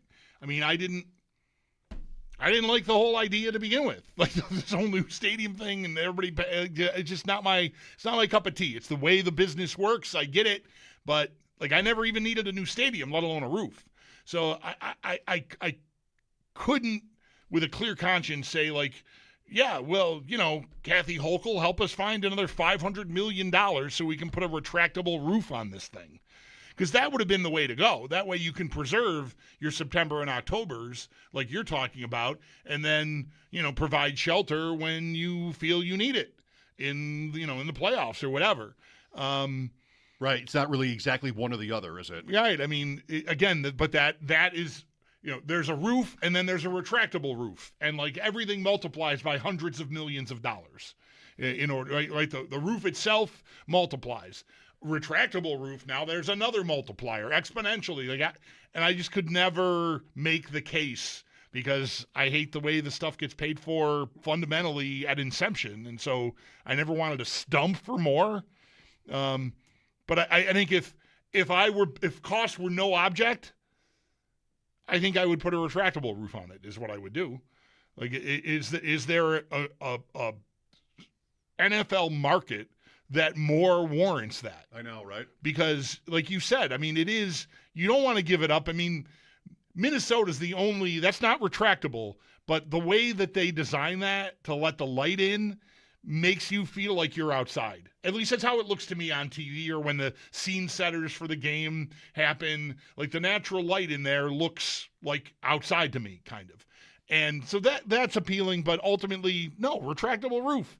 I've got nice days. We want some degree of that and some degree of elements, but when it's insane, like the second half of the Bronco-Patriot AFC title game, like if we're playing a home game and we're on a bad end of that, I mean, what are you doing here? Like give your guys a chance. The game is kind of ruined. Yeah, the game is kind of ruined. Bad.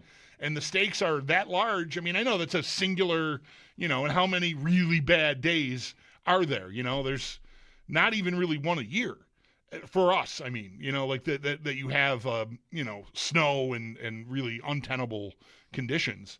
But still, I'd like to have something to guard against it. So, if costs were no object, retractable roof would have been what I would have done. Plus, if you had a retractable roof and you're playing Miami in the AFC Championship, you could discuss whether to leave the roof open. Tactical advantage to leave it open.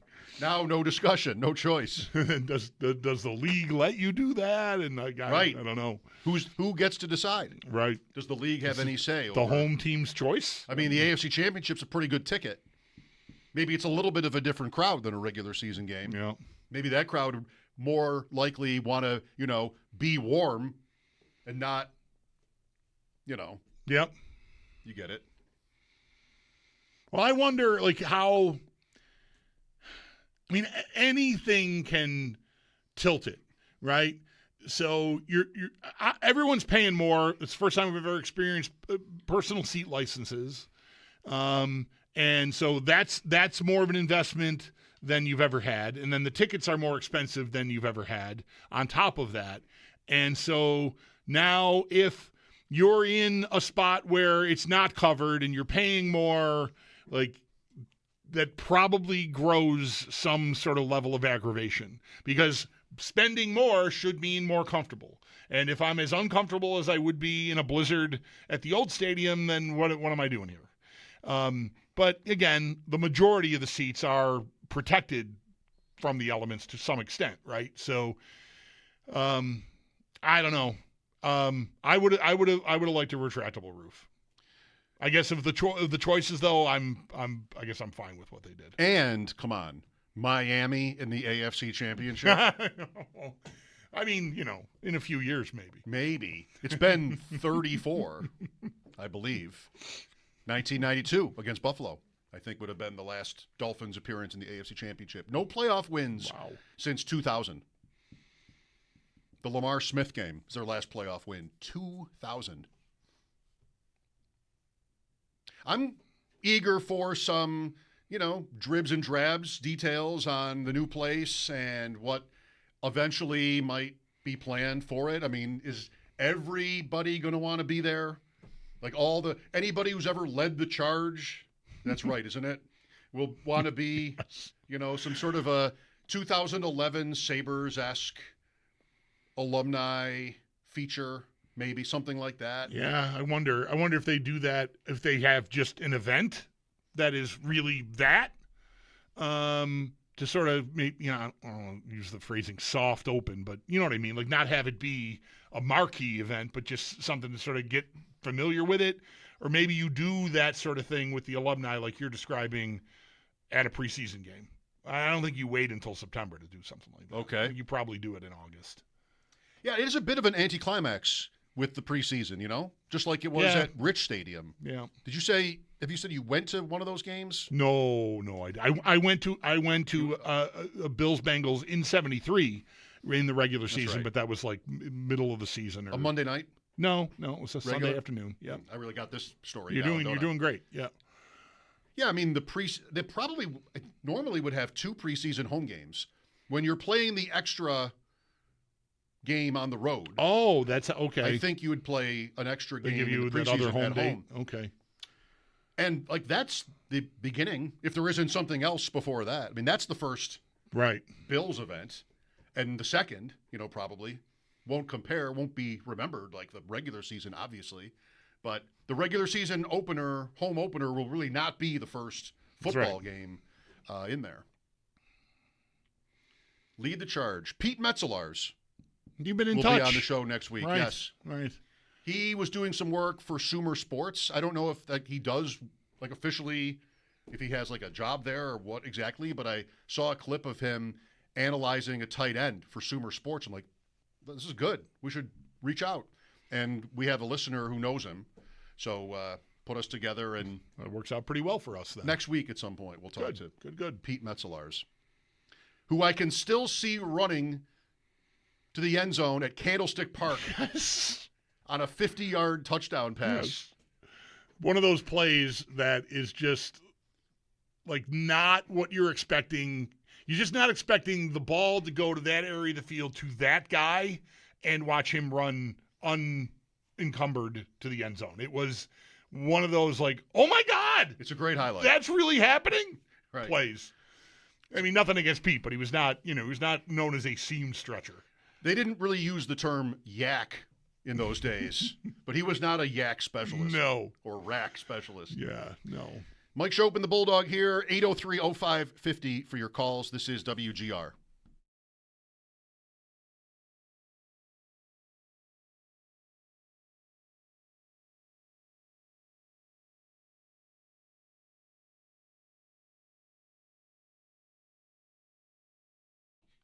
Buffalo winners tough in general, also tough.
I saw a fun St. Patrick's Day themed question from @fashion_NFL.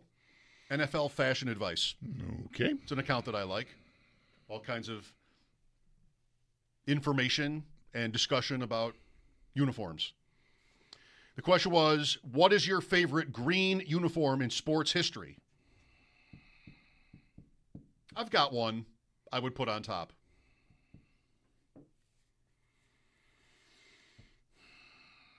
Go ahead. I'll tell you mine after you. North Stars. Yeah, that's good. And don't they, who does it? Minnesota Wild maybe, wear a North Stars throwback. They do have a green and gold uniform that they do wear. The Yes. green is just right for my taste. Like the Eagles alternate, like throwback with the gray pants is great.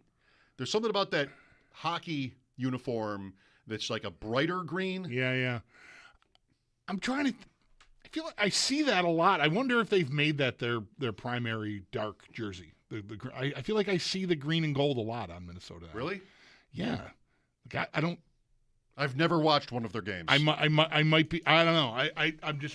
I'm trying to place the darker the red thing they've had. I feel like when I see highlights of them, they're in that green and gold. But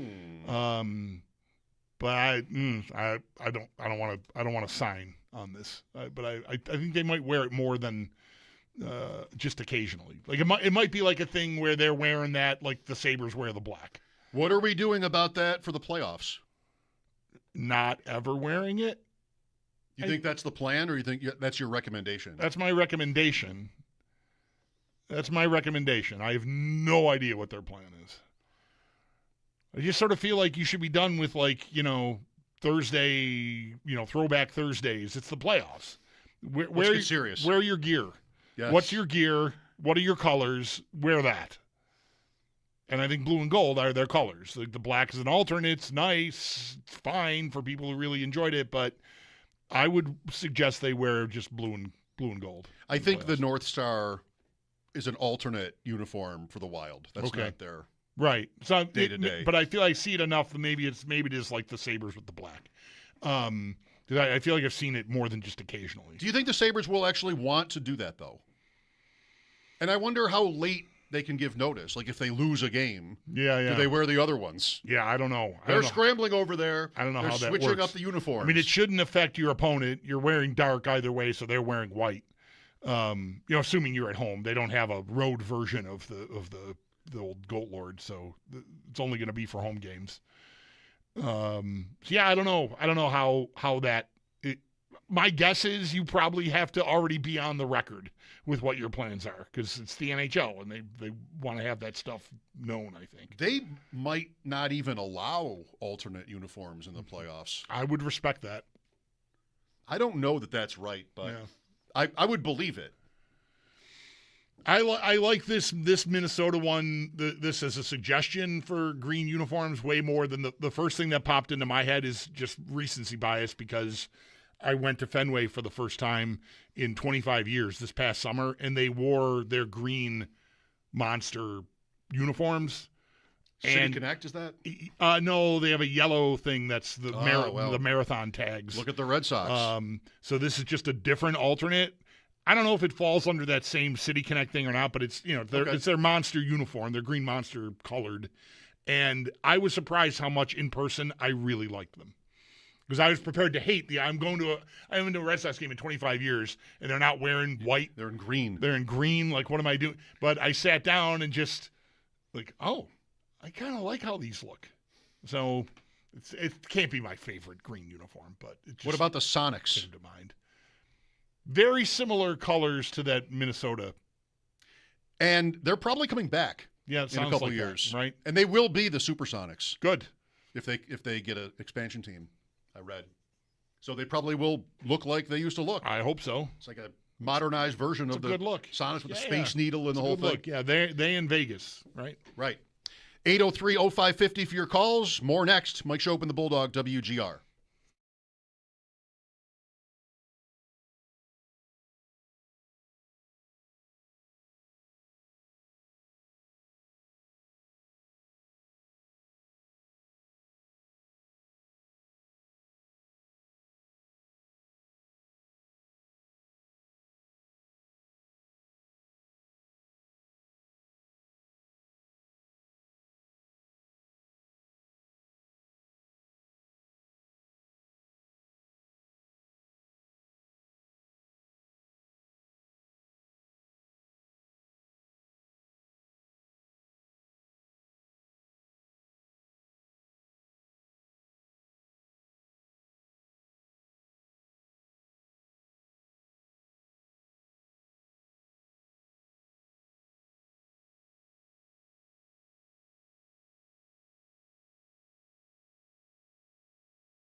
dancing so long, all the feels are gone. Fella stopped me on the street last night, said everything's alright. Roller coaster, make it through the day upright. It seems your meal ticket is gone, but life goes on. I could never imagine something better. Yeah, right. Now you're cooking on high heat in the middle of the street. Roller coaster, take me to a better time. Let's go. All sing your high line with the roller coaster of life. Yeah. It's time to all choose your timeline on the roller coaster of life. Oh, you seem to easily forget how to place your bet. When everyday life gets you down, you gotta steal the crown. Got to own it. Don't bitch and moan about it, please. God forbid you scrape your knees, and it's nothing to sneeze at. Oh, I've told you over and over again. You gotta get both hands around it and make your own plans. Roller coaster, it's taking over. It's about time. Oh, all sing your high line on the roller coaster of life. You've got to all choose your timeline with the roller coaster of life. Roller coaster.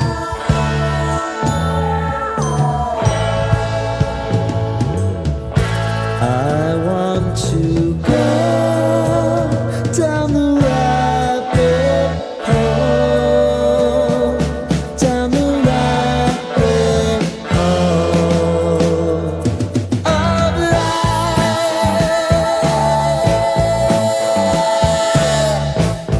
And now it's about to leave. Oh, roller coaster.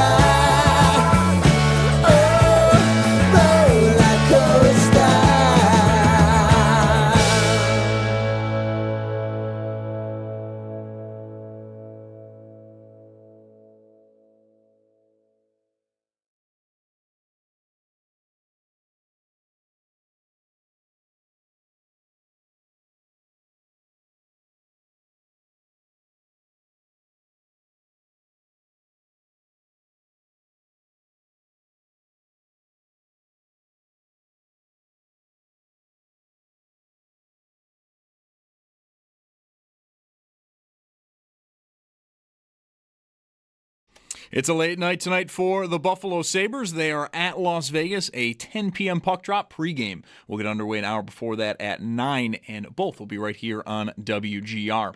In net for the Sabres, all signs do point to Ukko-Pekka Luukkonen getting the start, and then a player to keep an eye on tonight is Alex Tuch, as head coach Lindy Ruff said that Tuch is dealing with an illness and that he is questionable to go for this evening. If he cannot go, Tyson Kozak appears to be the guy that will slide into the lineup. And the Sabres Injury Report is brought to you by Hamburg Overhead Doors. Your garage door injured? Call the experts at Hamburg Overhead Door to get your door healthy again. Do stay tuned. We'll get the latest on the Sabres at 6 when Paul Hamilton joins the show. Staying with the NHL, 8 other games tonight. Some notable matchups do include Montreal hosting Boston and the Hurricanes. They're at the Blue Jackets. Both of those games are at 7. Then 2 games at 10, Florida at Vancouver and Tampa at Seattle. And then some other notes in the NHL. Edmonton's forward Leon Draisaitl is out for the remainder of the regular season. The team did announce today due to a lower body injury. To the NFL, the Denver Broncos finally get on the board this offseason as they trade for wide receiver Jalen Waddle. To get this done, the Broncos send Miami this year's first-round pick, a third, and the team swap fourth-rounders. And then later on tonight, the NCAA tournament does get underway. The first 4 in Dayton will have 2 games tonight. The 16-seed matchup is UMBC versus Howard at 6:40. The winner of that game will play Michigan here in Buffalo on Thursday. And then just after 9, it's the 11 seed's turn, Texas versus NC State. Both of those games will be over on True TV. That's your Paddock Chevrolet Sports Update. Paddock Chevrolet with you for the extra mile since 1935. I'm Zach Jones for Western New York's Voice of the Fan, WGR.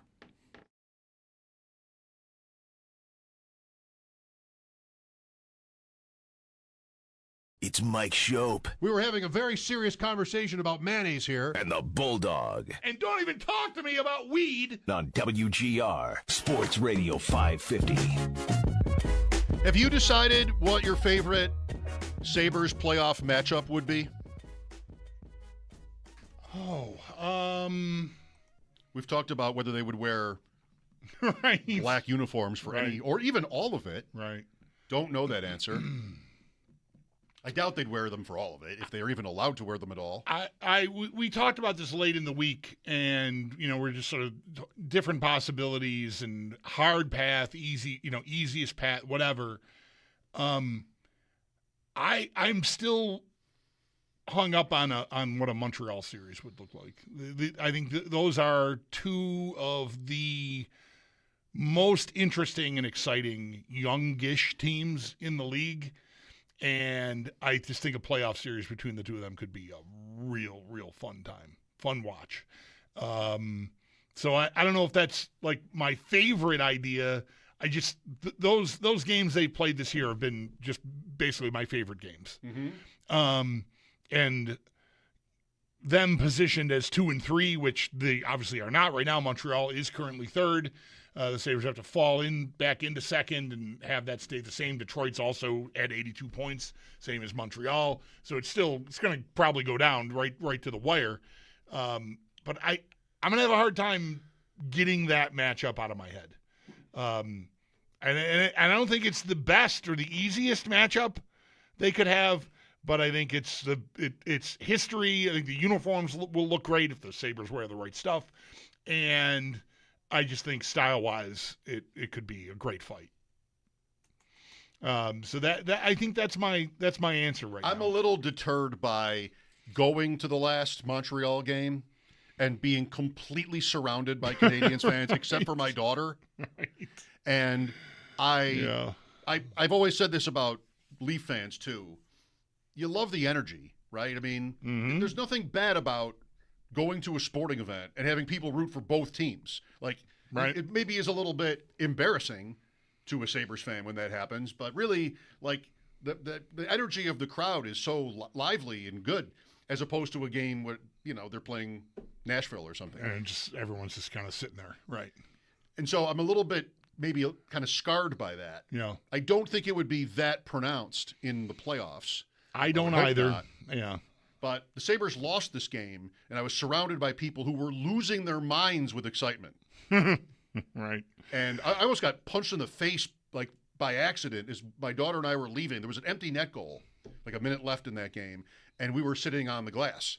So all the way up, and these Canadiens fans were just everywhere, and you'd think they'd won something important.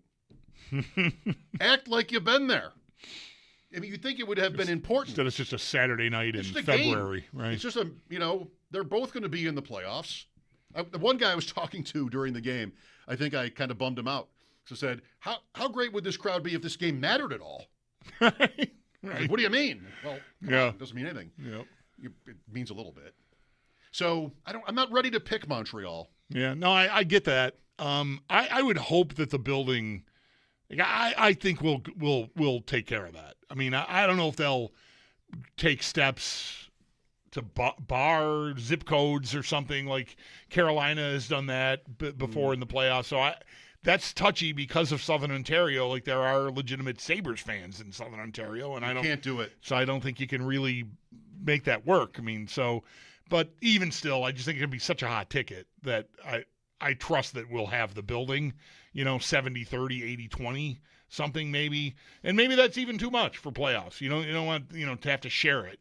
That is sort of that's a bummer on that front to that idea. I think I want Detroit. I think Detroit's probably the easiest mark of the whole group. There's that. And I'm not sure there's a huge gap, but there's that. I think that's probably right. Who knows what the crowds would be for a Buffalo-Detroit series? There'd probably be both in both buildings there'd be road fans. I mean, it's a makeable trip. Sure is, yeah. And I don't know, like, both teams have been down for a long time. Maybe imagine the Sabres, like, if all the things that have happened this year, what it sounds like to even just posit the possibility that they might ban certain, zip codes or whatever. Right. How did it possibly come this far so fast? But we don't think they're going to do that, or you're not. I'm not sure that they can effectively do it because of their own Canadian fans. Sure. It makes it hard, I think. And I don't want them to. Detroit, though, maybe the weakest team. Still a long ways to go. This could change. Right now, it is the matchup, right? Boston is Yes. wild card 2, which means they go to Carolina, and Detroit is wild card 1, and they would get the other division winner, which is right now Buffalo. Perfect. There's no playoff history. There's no Adams division thing with the Red Wings. But there's a long history, of course. It's original 6. There are probably a lot of fans. Of course, there are a lot of fans in Southern Ontario also who are Red Wing fans. Yep. Growing up. You've also got the Patrick Kane factor. Right. If you want that. I mean, Buffalo's own. 20 to 25 years ago, they were the best. Like the Fedorov Red Wing years. And that team, like the Patriots accomplished, that team always has tons of fans. And that's a generation. So I think I like everything about that. And that includes not maybe getting punched, almost getting punched by an opposing by team a Canadiens fan that just cannot control himself. Right. I don't know. That's my pick. Boston is fine. You get a lot of nostalgia with Boston and Montreal, or even Ottawa. That's long enough now. Ottawa has it's so funny how quickly it changes. Ottawa isn't in right now, and I think I would worry more about them than I would Detroit or Boston. I'm not sure I want to say that about Montreal. But all year, really, the book on Ottawa has been they've excellent, young, exciting roster, and the goaltending has been letting them down. And if they, what are they, 4 points back right now with a game, with and a game. 2 on Detroit. If they get there, I just think that's a team that is more of a threat to me. Who knows when we get there, but I think sitting here today, I would be more fearful of Ottawa than I am of Boston or Detroit. I don't know about Montreal. Detroit's going to have to. I mean, they won like 5-2 last night. But Larkin is still out for maybe a couple of weeks, and their number 2 center, Kopp, is closer to returning than Larkin. This was from the Detroit broadcast, which was also on Amazon Prime in Canada, which is how I saw the game last night. Wow. Yeah, right.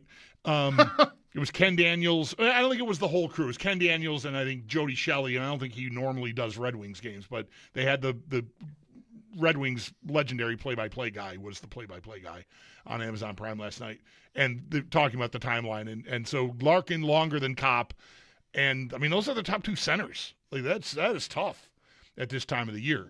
So they might just be happy to make it at this point because of that. I mean, I've been kind of waiting for that, but last night they got down and they ran away. Yeah, they did. Yeah, 5-2 I think was the final last night. Calgary, still. Right? Yeah, Calgary was up 2-1 maybe I think, and then Detroit just hammered them. Even the teams on the other, not Carolina, but the other teams on the other side are also in play. Pittsburgh, Islanders, Columbus. That's right. Are in play. Whoever gets 4th there, if they make up 2 points on Boston or 3 on Detroit, just the same. That's right. The better wild card could still come from the other conference. You have 7 close, Pittsburgh included. You have 7 or even 8 if you want to include the Lightning, but I'm nervous to. Let's say 7. 7 pretty comparable potential opponents by the odds. Whether the Sabres finish 1st or 2nd, if they finish 2nd, then it will just be 3rd in their division. Couldn't possibly be a wild card team. But still, that's also Montreal and Detroit and Boston and Ottawa. If you win the division, then, like I said, those Metro teams are possibilities. That brings whoever finishes in that wild card, and right now nobody is, but Columbus is knocking on the door. They're 2 points back. But the Islanders are tied with Boston right now. So if they were to, if Columbus were to displace them or the Penguins, like you said, then so yeah, you can consider Pittsburgh, the Islanders, the Blue Jackets, Ottawa, Boston, Detroit, Montreal, all like if you win the division, those are all possible matchups. You know, whatever one you would pick as your least favorite, maybe is that how would you base that? What would you base that on? Is that the worst matchup for them? If you're picking Montreal as you are for your favorite matchup here, it's not because you think they're the easiest to beat. That's right. Kind of they're the opposite of that almost. Yeah. So maybe you'd pick whoever is just sort of like the least interesting. And maybe that's Columbus, say, right? I remember in 1997, I would have been in the arena for the Blizzard games then. Mm-hmm. 96, I hope I remember this right. 96-97 Sabres season, I'm there in the arena because there's a Blizzard game. I was the radio announcer. And it's right at the end of the NHL regular season. And I'm not sure if it was a game between Ottawa and Montreal, but the guys in the press box, and there were a couple like Sabres guys there. Maybe the Sabres were off this night. And they were watching Hockey Night in Canada and celebrating that Ottawa was going to be the Sabres' opponent. Like they won whatever they did. Okay. Had they even been to the playoffs before 1997, Ottawa? Probably not. They were, when were they born? 93? So the Sabres win that division pretty shockingly. Kind of like this, 97, right? Yep. With Nolan. And the guys who I'm talking about are watching the final seconds of whatever game it is that puts Ottawa into the playoffs and as the Sabres' opponent, and they were giddy. And a couple of them were friends of mine, and like, okay, like the Sabres are going to be in the playoffs, and they're playing the Senators, like an expansion team, Right. and they didn't. It was kind of a low point total, and I remember saying something about it to one guy, and he worked in media relations, and his reason, he told me his reason for being so happy is he didn't have to deal with the Montreal media. Like it was more just like his job stuff. Right. That was why he was so excited. Right. But you never know. I mean, that was a 7-game series, and even though Ottawa had never been to the playoffs before, the Sabres were pretty lucky to get out of it. So I guess I thought of that because the idea of playing Columbus in the playoffs might feel something like that. This is really a playoff series. Yeah. 92-93 is their first season back in. Back in? But, well, Since like the 20s. From the pre-original 6 era, basically, yes. right? Yes. And I'm looking, and that is, because they're 6th, 7th, 7th, 6th are their finishes prior to 96-97 when they finished 3rd that season. That's the Steve Shields series. Right. And the series that features the Sabres' only ever Game 7 win. That's right. Overtime. Derek Plant.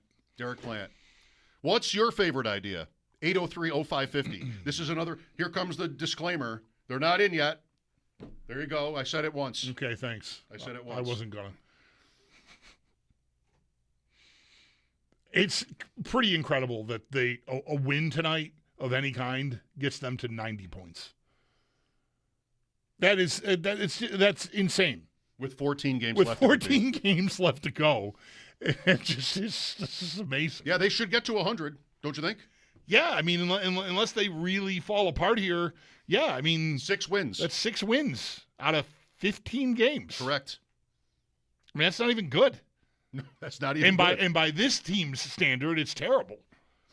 Because they're losing like 5 every 30 or something, or whatever the numbers are. 5 every 30? The numbers are ridiculous. Yes. It's not exactly right. I don't know. It's close to that, though. I'm, again, like so many of you, like just so wired for this. And it's not the most interesting conversation, but it's so much fun to think about, to imagine. Like, we're a month away. The 15th of April, I believe, is the season finale. Mm-hmm. So on this date in a month, we're going. I mean, this is yeah. We're going to know everything about whoever the other team is. We'll try to. That Tullamore Do segment is going to have to be more than 9 seconds. It's going to be, that's right. What are we going to do about this guy? It'll be longer. What are we going to do about Slavkovsky? We got to really, right. Like, he's like a segment now. Right. You guys done your Slavkovsky segment yet today? Nope. It's coming up. 4:45. That's not enough time. That's not enough time. No, that's right. Too short. Yeah. There's just so much. There's just so much that comes back. It's just so good. And it's just so, look, all this stuff has been said probably already and over the years, but football's king, Bills are king. We all know it. We get it. The two leagues where they sit in the American consciousness, it's obviously not even close.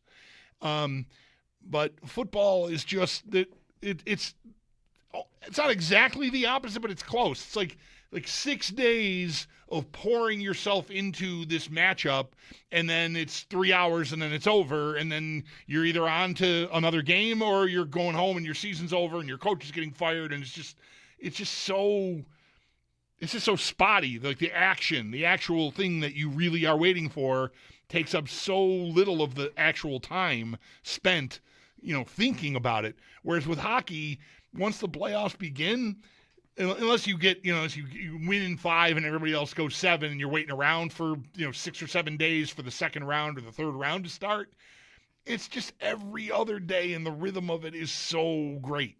It just, you get up in the morning and it's like it's game day, and like, oh my God, the angst is already there. I cannot wait for what am I going to do until 7 o'clock. I've said for years, I haven't said it recently because obviously we haven't had it, but I like having this job for that because it gives me something to do. Like, whereas an outlet. If I'd be going out of my mind. I know I would have some other job that would be occupying my time. I recognize that. So it's not like I would have the whole day to kill or anything, but I like not being able to just go to the bar at 3 o'clock, for example. Like I like that we're locked in here till almost game time. That locked up, locked up, right? I really do like that. But the rhythm of it is just so great. Like, how was the game last night? What about tomorrow? And then then you're there. Like, there's another game. Bam! You barely had enough time to talk about and think about all the things that happened the night before, and you start thinking about the next one, and then it's there already. And it's just so great when that schedule is every other night like that. Well, yes, and I think it's probably right. We're in sort of a honeymoon phase about this. It was not expected, and it's just so fun, like I'm saying, as we're talking about playing certain of these opponents and all of it. What will be the question of the day those days? Might be who the goalie is. Mm-hmm. I don't know. Do you have a feel for whether the fans are one way or another about Lyon and Luukkonen? My sense is that the fans favor Lyon. Luukkonen has been here and has mostly, it's a letdown mostly. He hasn't gotten it done. And he's got a contract which is not obscene, but it's a commitment. It's $4.5 million for 3 more seasons. And I feel like that, and Lyon is newer and really hasn't let you down at all yet. He's been excellent all year, right? He didn't have a 7-goal against win like Luukkonen did.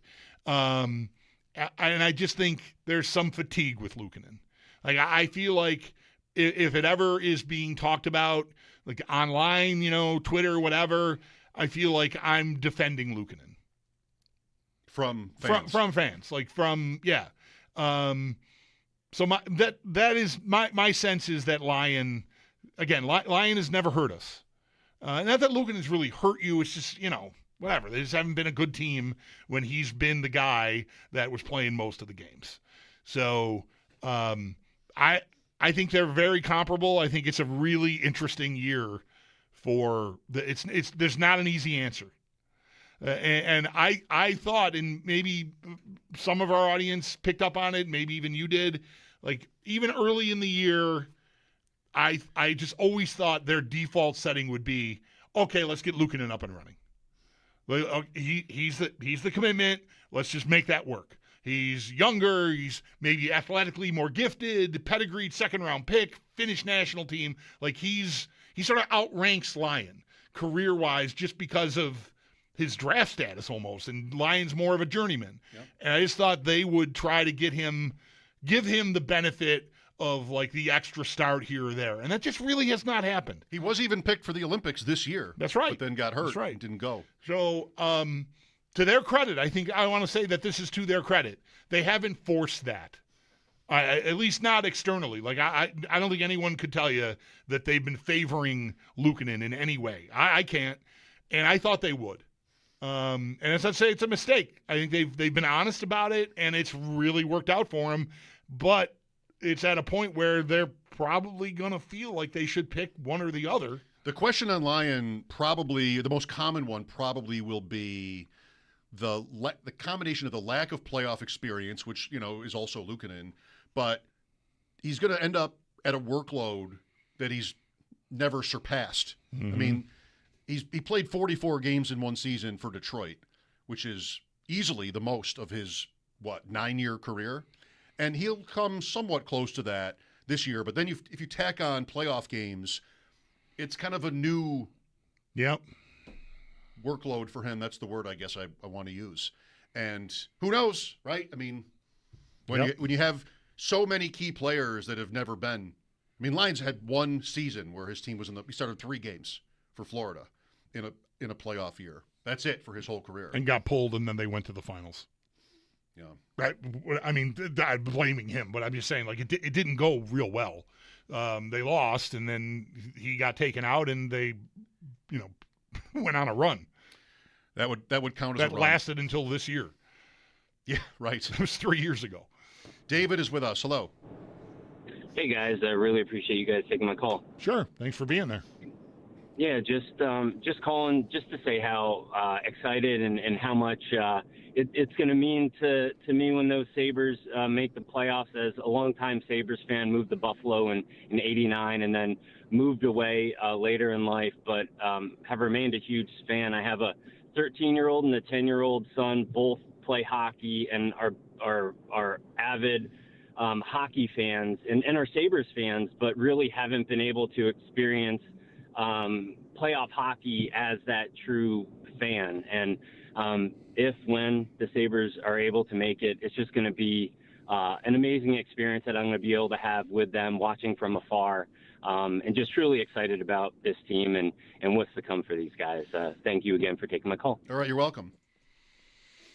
Yeah, a lot of people are going to be experiencing that with their families, with their kids. I mean, my 2 boys, one of them doesn't care about hockey. The 24-year-old has never experienced it. So, I mean, I'll have that with not a little kid that's playing hockey anymore, but still, this year has already been as much fun as I've ever had with him watching the Sabres. It's not even close. I'm waiting for my kids to show a little bit more excitement for it. If they don't, they don't. Right. But I'm kind of thinking that their friends are going to be into it. Mm-hmm. I mean, my daughter's a hockey player. My son is a lacrosse player. He's got lots of hockey player friends. And I want to think that'll happen, but nobody in high school age has any memory and any personal experience with it. Right. So we'll see what it looks like. Got to think, though, there'll be a lot of excitement there, too. Mike Schopp and the Bulldog here at 803-0550. This is WGR.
Sabres game night, and they are out west at Las Vegas. A 10 p.m. puck drop pregame starting an hour before that at 9. Both, of course, going to be right here on WGR.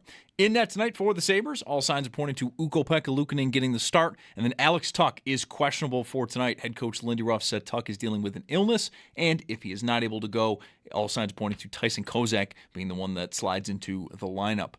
And Sabres Injury Report is brought to you by Hamburg Overhead Door. Is your garage door injured? Call the experts at Hamburg Overhead Door to get your door healthy again.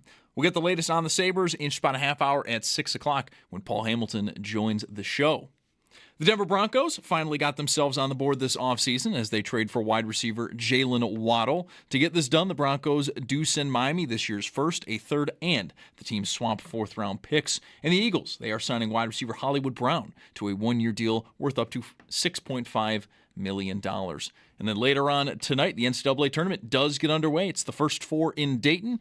2 games tonight. 16-seed matchup is UMBC versus Howard at 6:40. The winner of that game is going to play Michigan here in Buffalo on Thursday. And then a little after 9 o'clock, the 11 seeds, Texas versus NC State. And both games are going to be over on True TV.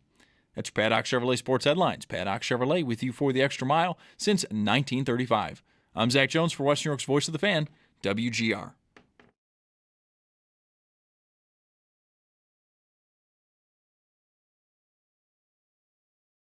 We went through a lot of adversity last year. I think we learned from that, but that was a hard year. And then starting the year off with the injuries and some of the losses, we had those 3 overtime losses in a row that played really well in. And now to go on this run where you start winning and you think, okay, we just got to win one more. And our mantra has been, we say it almost every night, we got to win one more.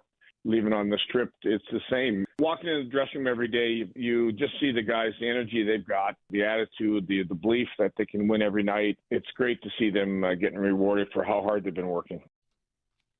Lindy Ruff this morning on WGR. What time would that have been? Good for him getting up out west. Yeah. To do the morning show. Yeah, good question. I don't know what time they did do that. I know I saw it. On Twitter that he was on, but I didn't make a note of the time. Does he go back to bed? I mean, if it's 6 o'clock, so 9 our time, if he was able to push it off to 9. Yep. It's tough to go back to bed from 6 when you're like the coach of the Sabres and you got to be responsible for stuff, right? Morning skate. Yeah, I think you stay up. You go, whatever. Coffee, light breakfast. Eventually morning skate, media after morning skate. Blackjack. Okay, so you squeeze that in. The tables. Don't forget the tables. And I think then there's a good nap window there. Can you bet inside that arena, you think? You know how you can bet at the airport? Yeah. Slots are everywhere at the airport. I don't know. Maybe the NHL wouldn't want that? I would guess no, that they would rather not have gambling on the concourses of the building their games are being played on. Yeah, that sounds right. Played in, but I don't know. I've never been. It's never even something that's come up. I mean, like in passing, fans who've been there, I've never heard anyone say there's a slot machine right outside my section. I think you can't bet on your phone in Nevada. Okay. Oh, wow. I think you'd have to go to the window. Okay. Somewhere. I'm guessing there's not gambling inside there. Okay. The rink. But I don't know. And Lindy probably doesn't want to be seen playing craps or something. Probably a bad choice. Especially on a game morning. You get suspended, maybe. Morning of a game. Do you think you would get suspended for yeah, especially on the morning of a game? Tomorrow, no biggie. Right. Would it be a suspendable offense to play blackjack? No, I don't. Oh, wait. Do they have appearances? Yeah. Well, but even just gambling in general, their league personnel, I mean, they can't bet on sports, right? I think that should be the rule. I'm pretty sure that's the way that goes. Are they prohibited from gaming overall? I think Jamison Williams of the Lions, what he got busted for, if I remember right, was betting women's basketball, maybe from the plane. And the plane is team grounds. Right. So no pun intended. So I think that's what cost him however many games he got busted for. If it wasn't Williams, it was somebody else who that seems maybe not that adjacent to what could be a problem. Yeah. but he was still suspended for it. So, well, I mean, a show. Can you go to a show? Sure. Go to a matinee Lance Burton magic show or something. Penn and Teller. Penn and Teller. Great. Perfect. 803-0550 for your calls, Sabres and Golden Knights tonight. Pregame not until 9. How about hockey, by the way, blazing the trail to Las Vegas? Yeah, now everybody's doing it. Everybody's gone. I mean, football's is there now. Baseball's going, and looks like basketball is going. And there was nothing until hockey. I mean, someone was going to win the race. Like, it was happening. It's just like hockey got there first, and I don't know. They're not usually first. No. Well, they were first between hockey and football. They were first to play in games on Wednesdays. Yeah, sure. Yeah, right. But now we have that in the NFL. Oof. Probably talk about this tonight a little bit on ADP chasing, which you can watch before the hockey game. All right. See? Perfect. Yeah, your season kickoff game is now Wednesday this year. Right. So they can't play on Friday night because of a long-standing rule that the NFL won't step on high school football on Friday nights from the second Friday of September to December. And last year, it lined up that the first week of the NFL season was the week before that. The Friday night game in Brazil was not a problem. But this year, no. So instead, they're going Wednesday for the Seahawks against somebody. And then the next night is expected to be the Rams and the 49ers from Australia. Right. Which, what time of day will that be? When I was watching the Australian Open, we'd watch, 9 o'clock at night it'd be on, but it'd be like mid-morning-ish in Australia. Are they going to play? Is it going to be like that? I think that, yeah, you're going to cater to the North American audience. So if you're shooting for 8 o'clock, then I think your game is being played at 10 o'clock in the morning. Like 10 in the morning, that might be? Yeah. I think that's probably what's going to happen. I don't see any way around it. I got to put this game on at midnight. No. So, that's going to be it. So, will that matter? Certainly not to us, I don't think. And I don't know. I'll bet Australia still packs their stadium for, American football making its debut on the continent. That is weird that, you win the Super Bowl and you don't get the Thursday. Like, would we be mad about that? Like, if the Bills had won, yes, of course, the joy would still be, I think, resonating to some extent. But would we? One of the first things we'd get mad about is like, what do you mean I got to play on a Wednesday? And I don't get the Thursday night opener because what? Because you got to go to Australia this year? Yeah. What are we doing? Yeah.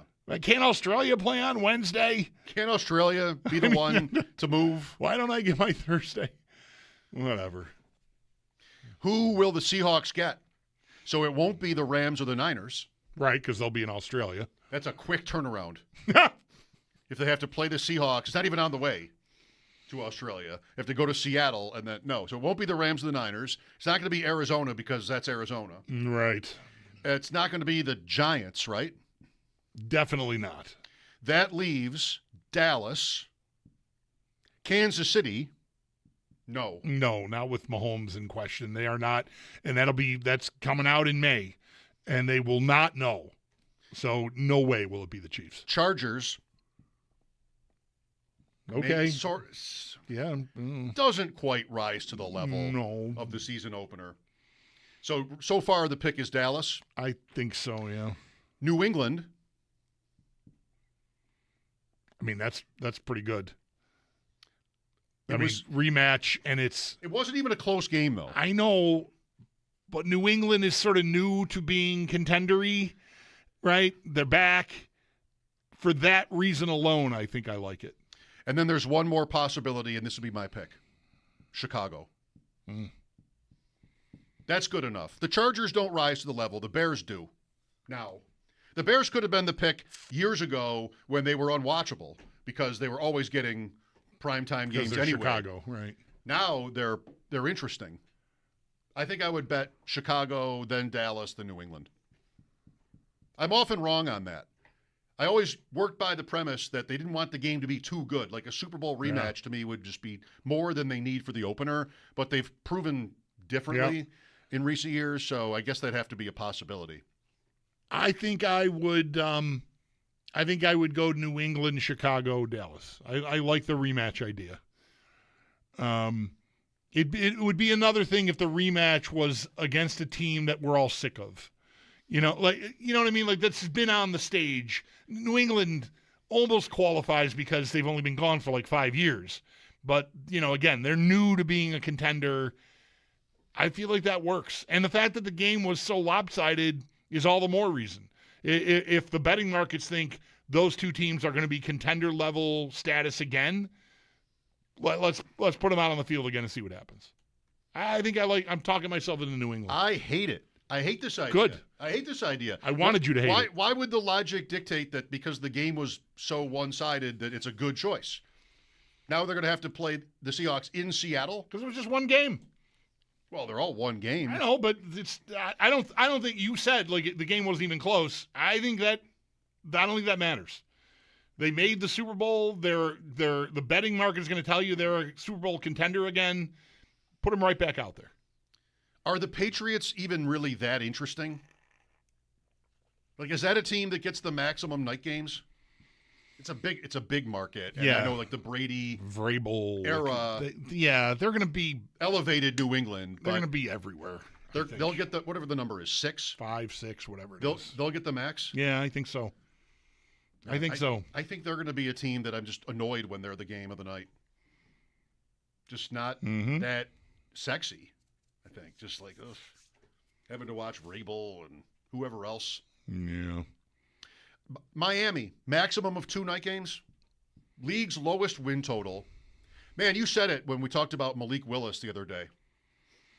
Explain to me how this is going to work. Where I'm signing up, not top tier, but I'm hiring Tua's replacement. Someone that I'm hopeful about. It's not just a lark. I mean, it's not even what Fields was for the Jets. It's more than that. I think it's more than that. Still, like, it's an investment. And you're hoping to strike gold. Development, and here we go. Here's our future. And even before today, the roster is, like, down to the...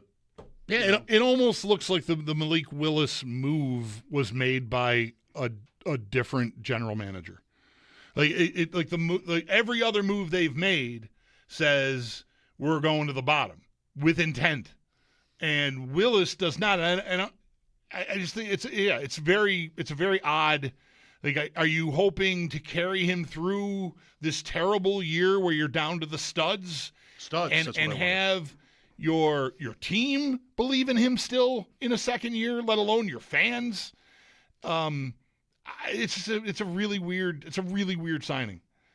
Now they trade Waddle. Like, I don't think you get an honest look at how good he could be because of what you're surrounding him with. So then how are you going to make a decision on whether you want to keep going? Like, I just don't get it. I just don't get it.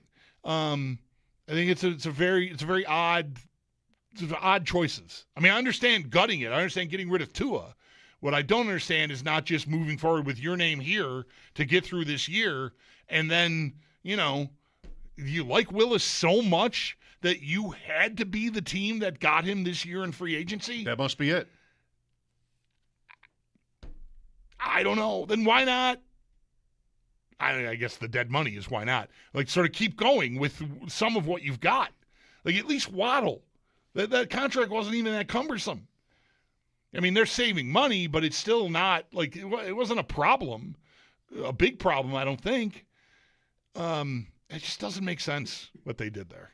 You said it in there. The only logical conclusion is they just love him. The coach was in Green Bay when he played for the Packers last year, and they must feel that this is the guy they had to have, and they didn't want to punt the year, or punt this opportunity. They're going to punt the year. They kind of raised their hand to admit that today. It's a good trade, though, for both teams, I think, the trade today. Like, Miami, that's what you should do. Yeah. No, they made out great. And Denver gets a really good wide receiver. As upset as a lot of us were, I still think rightly so about what the Bills paid to get DJ Moore. I'm glad the Bills made that deal and not this one. Because I don't think there's that much of a difference between these two players that I would have wanted to pay, like, the double, basically? Like in draft points, I think I don't know. I'm happier about DJ Moore now. So I think that Miami did great in that trade. It's probably more than double.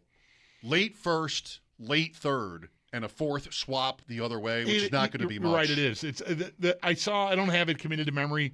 Around 200 in draft capital, 200 points in draft capital versus like 700. Yeah. You're right. It's more. It's triple. When the Bills traded for Moore, I'll look this up to double check it, but it was something like 200.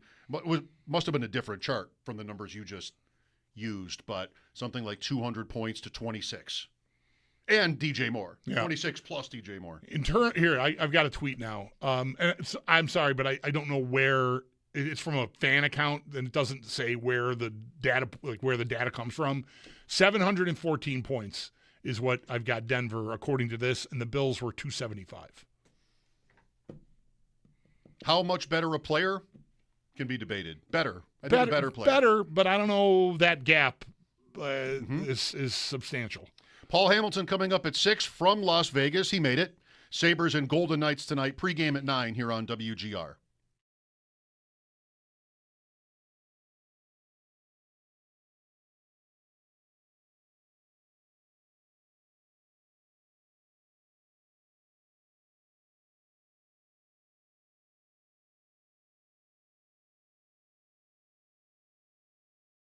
Folks, Bulldog here.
One day closer to the tournament.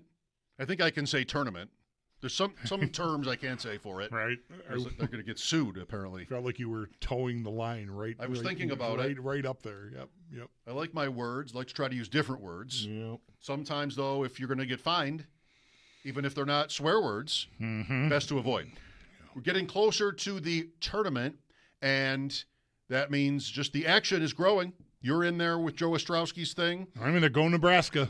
Nebraska's your. I've always loved Nebraska. One a day. One winner a day. The app where Joe runs this thing from, I tweeted out a link for it last night. Gives you win percentages. Whatever. It's easy enough. Like if you're not exactly following college basketball and don't want to just look at an empty bracket with just a bunch of team names, you want something to maybe guide you a little bit. I need one team to win each day, and then I can't use them again. So Nebraska is somewhere around a 90%, I think, according to their numbers. 13.5 is the spread. And I was like, that's about right. That's good enough for me. I'll just, right. I heard somebody talking on this station on Sunday that wasn't from here. It was a national show. And like, I like Nebraska to win a game or two, but I don't see a run in there. So like, fine, use them up now. Well, we can ride this ride together. But they got to get past Troy. Although, actually, that game should end right around when our show starts. Oh, great. On Thursday. So you can watch it, and then we'll see what kind of mood you're in. Right. Because I love that tournament. I haven't entered yet, but, man, that one – I think I've even used when am I working as like a factor in which team to pick because I didn't want to be too distracted. Yeah. So you're on Nebraska, and I've got this one with a friend where it's like we talked about yesterday where if you get the team that covers, you get the team that won in the next round, and maybe it's best to have like the higher seeds, which in my case I hope it is because that's mostly what I drew. Starting with Furman, the 15 in the East. Let's go, Furman. Paul Hamilton after the update from Vegas here on WGR.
Late night for the Sabres. They're out west to take on Las Vegas. It's a 10 p.m. start time. Pregame will get underway at 9, and both are going to be right here on WGR.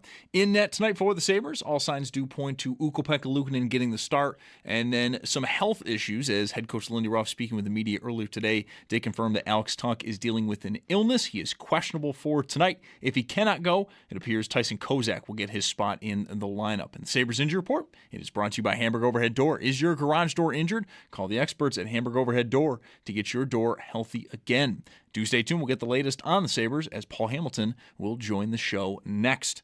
Staying in the NHL, just 8 other games tonight. Some notable matchups to key in on. Montreal hosts Boston, and the Hurricanes are at the Blue Jackets, both at 7. Then 2 games at 10 o'clock. Florida at Vancouver and Tampa Bay at Seattle. In the NFL, the Denver Broncos finally get on the board this offseason. They trade for wide receiver Jalen Waddle, and to get that done, the Broncos do send Miami this year's first, a third, and the team swap 4th-round picks. And then later on tonight, the NCAA tournament does get underway. The first 4 in Dayton. 2 games tonight. The 16-seed matchup is UMBC versus Howard. That's at 6:40, so that's in about 40 minutes here. The winner's going to play Michigan here in Buffalo on Thursday, and then a little after 9 o'clock, the 11 seeds face off, Texas versus NC State. Both of these games will be over on True TV. It's your Paddock Chevrolet Sports Update. Paddock Chevrolet with you for the extra mile since 1935. I'm Zach Jones for Western New York's Voice of the Fan, WGR.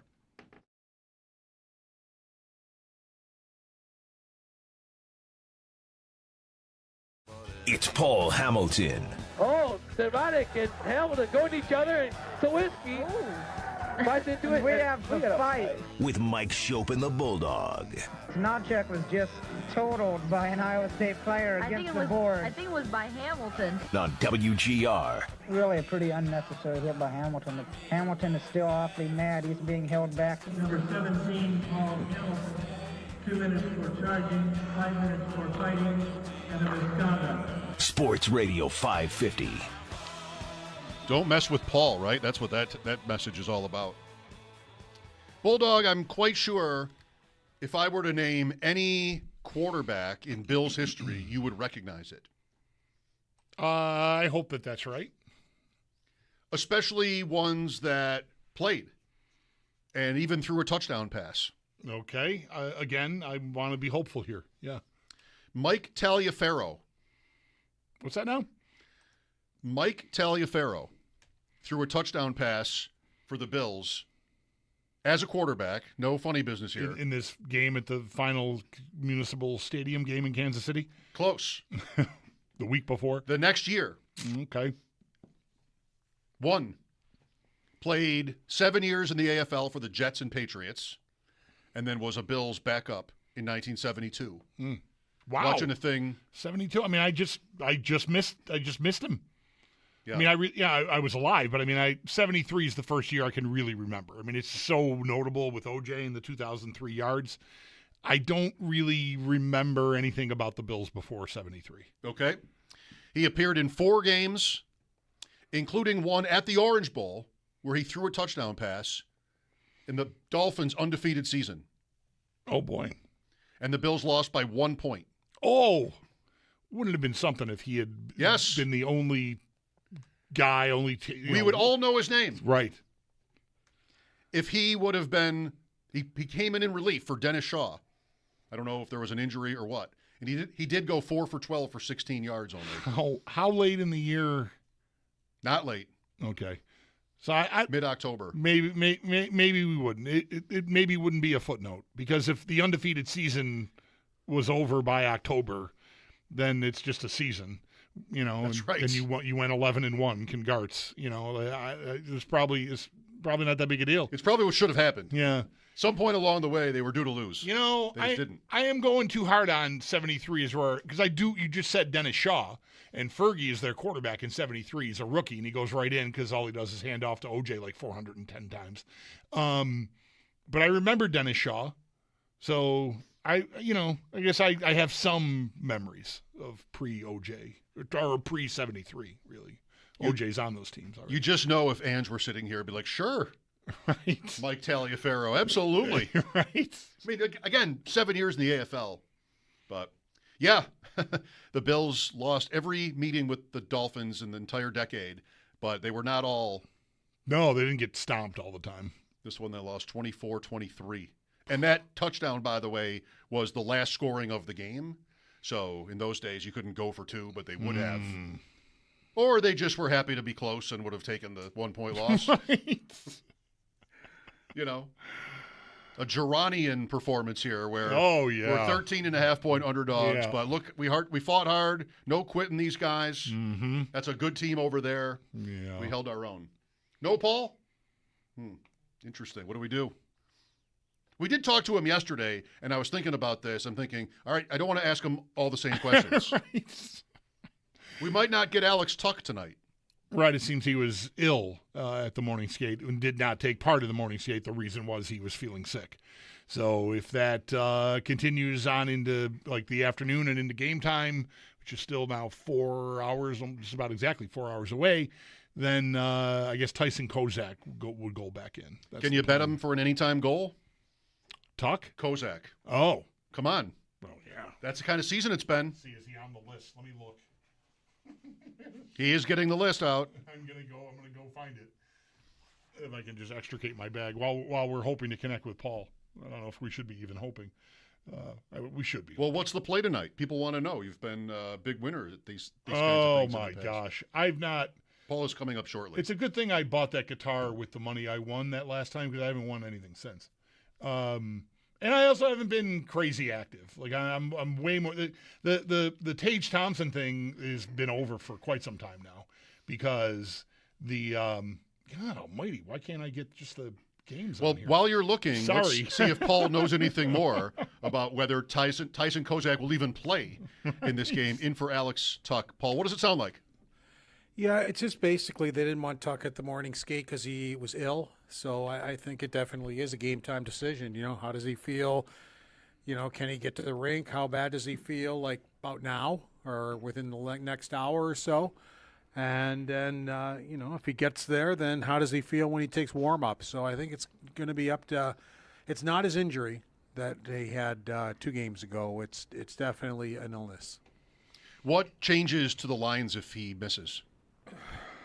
Oh, I would think Krebs probably goes back up there, and Kozak would take the center, the Mallenstein, or Carrick would center Mallenstein and Kozak. Okay. So I think Krebs would probably go up. You made it, Paul. Let's talk about that for a minute. Yeah, everything go flawlessly this morning for you? Today went well. As a matter of fact, I was in luck. I got off the airplane, and Lindy was just getting the team on the ice for a full morning skate. If it wasn't a full morning skate, I might have missed him. But it was a full morning skate, so I was able to grab a cab and get over there before the morning skate was over. All right, Bulldog. Kozak is not listed, as an opportunity to score an anytime goal, although Matthias Samuelsson is plus 7,000. It's been a while. And he's had a weird. He's had a year. You know, like a score. Maybe hop on that tonight. Another incredible illustration of what this season has been. Right. That we're considering him to be in a drought. Right. That's exactly what I'm saying. Yeah. But he hasn't had a lot of great opportunities recently either. Well, maybe tonight's the night for that. We saw this matchup not too long ago, Paul. What do you think of the two teams together? Well, it's different because Stone will be playing, and he didn't play in the first game. So I think that makes all the difference in the world because now he's out there with Eichel. And so I think that does make a big difference. But, you know, the Sabres have just been so good on the road recently, too. 2 losses in their last 20, I believe, 2 regulation losses. And wow. It's just, you know, and the recipe for success has been scoring the first goal, getting ahead so you're not chasing the game. Part of the problem with this group of guys for the last 2-3 years, it seemed like they're always chasing the game. Sometimes they could get back into it, but a lot of times they couldn't. You know, they might get down 3 or 4-0 and then get back to 4-3, you know, but not be able to get all the way back. Now, you know, over 30 games this year, they've scored the first goal, and now they make the other team chase them, and it's a whole different ballgame. You're right about the road record. Their last regulation road loss was the game in Carolina on Martin Luther King Day, 2-1, and they were good in that game, but didn't win. They have an overtime loss in Tampa not that long ago. Everything else is a win going back to like almost New Year's Day, almost December. The game in Columbus would be the other one. I'm going by memory, which you know is extremely dangerous. I think maybe December, either 9th or the 21st, I think you can go back to one or the other. Yeah, I mean, okay, this is really good. I believe 3 regulation road losses ago is Calgary. Yeah. December 8th. There you go. Yeah, before I'm sorry, that's patently absurd. Before Kevin Adams was released. So it is 3 regulation road losses ago. The others are that Columbus game, afternoon games. We got to stop with the afternoon games. Columbus and Carolina are the only 2. That is incredible. For once, I actually remembered what I wrote because that's 2 regulation losses from the next day on, which is what I wrote. I didn't count the Calgary one since it was a loss. It is so wild to look at their season, like on ESPN.com, like the schedule, and just see like the lack of, L's, like, on top of one another, right? I mean, this team opened with 3 straight losses. They had another 3-game losing streak soon after that, then won a game and lost 5 in a row. And then after that, it's like just few and far between. They just do not stack L's. That by the way, Bulldog, that last losing streak, that's Dahlin leaving the Sabres to go to Sweden, right? And then he comes back in Detroit. Yep. And they win in Detroit. They win that game. That's right. I mean, they were 5-12 going into that. And then they lost the first 3 games of that. They lost the first 3 games of the trip that they turned it around on. They lost in Philly, Winnipeg, Calgary, and then after that, it's just it's just very few and far between. And we've talked about this. It's been a while, but when it happened, and I know they lost the 3, but they basically got winning. And I pointed back to that Detroit game, just the person that came back. He was all smiles. It was like the weight of the world had been lifted off his shoulders. His teammates were really happy for him, and you could see it was contagious to his teammates. Don't forget, they got behind 4-1, I believe, to Detroit, and they won the game. Mm-hmm. It was one of those. It was just they were there to win that game, and they did. And that is a game I think I would point to when this season is over is really the start of changing this season around, because don't forget they were in last place in the Eastern Conference in November. I remember being on Twitter that night, that Red Wings game, and they were losing decisively, and they were down 4-1, as you said, Paul, that night, mid-second. And just like everybody knew that they were going to lose another one, and just like this is the end of the world kind of thing. And they just have been almost hard to believe since. So you could almost see it. I mean, because Doan made it 4-2 before the second period ended. And then the third period, they just totally took the game over. And it was one of those, you just had the feeling, it's like they're not going to lose this game. I mean, just the way they're playing right now. And the opportunities they're getting, and they didn't. But I think it was key that Doan did make it 4-2 before intermission. Paul, did the morning skate offer any indication of what's going to happen with this decor tonight? Looks like Metza might play with Stanley. Okay. So good for him. Let's give that a spin.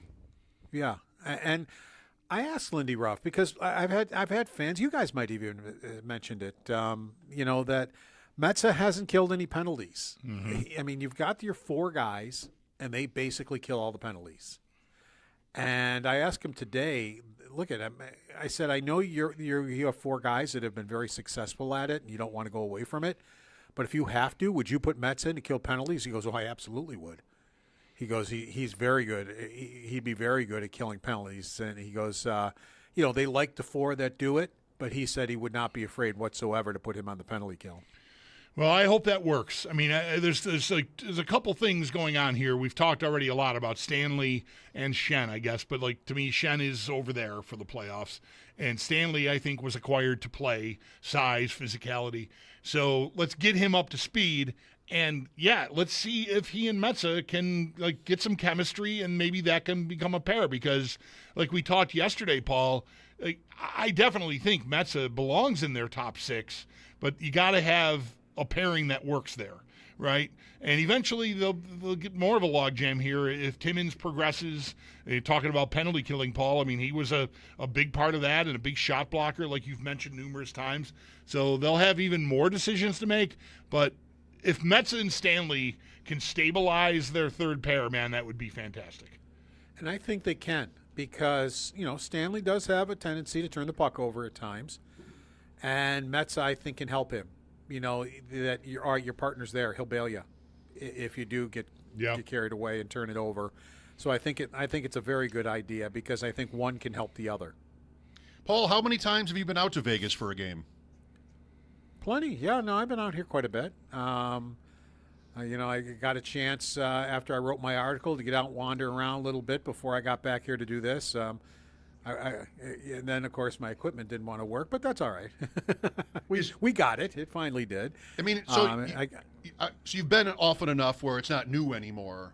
But I wonder if it's not new. I wonder if it comes across as different when Vegas. And I'm over the gambling thing. I used to play a little bit of blackjack. I'm the guy who walks in with $100 when it's gone. It's gone. That's that.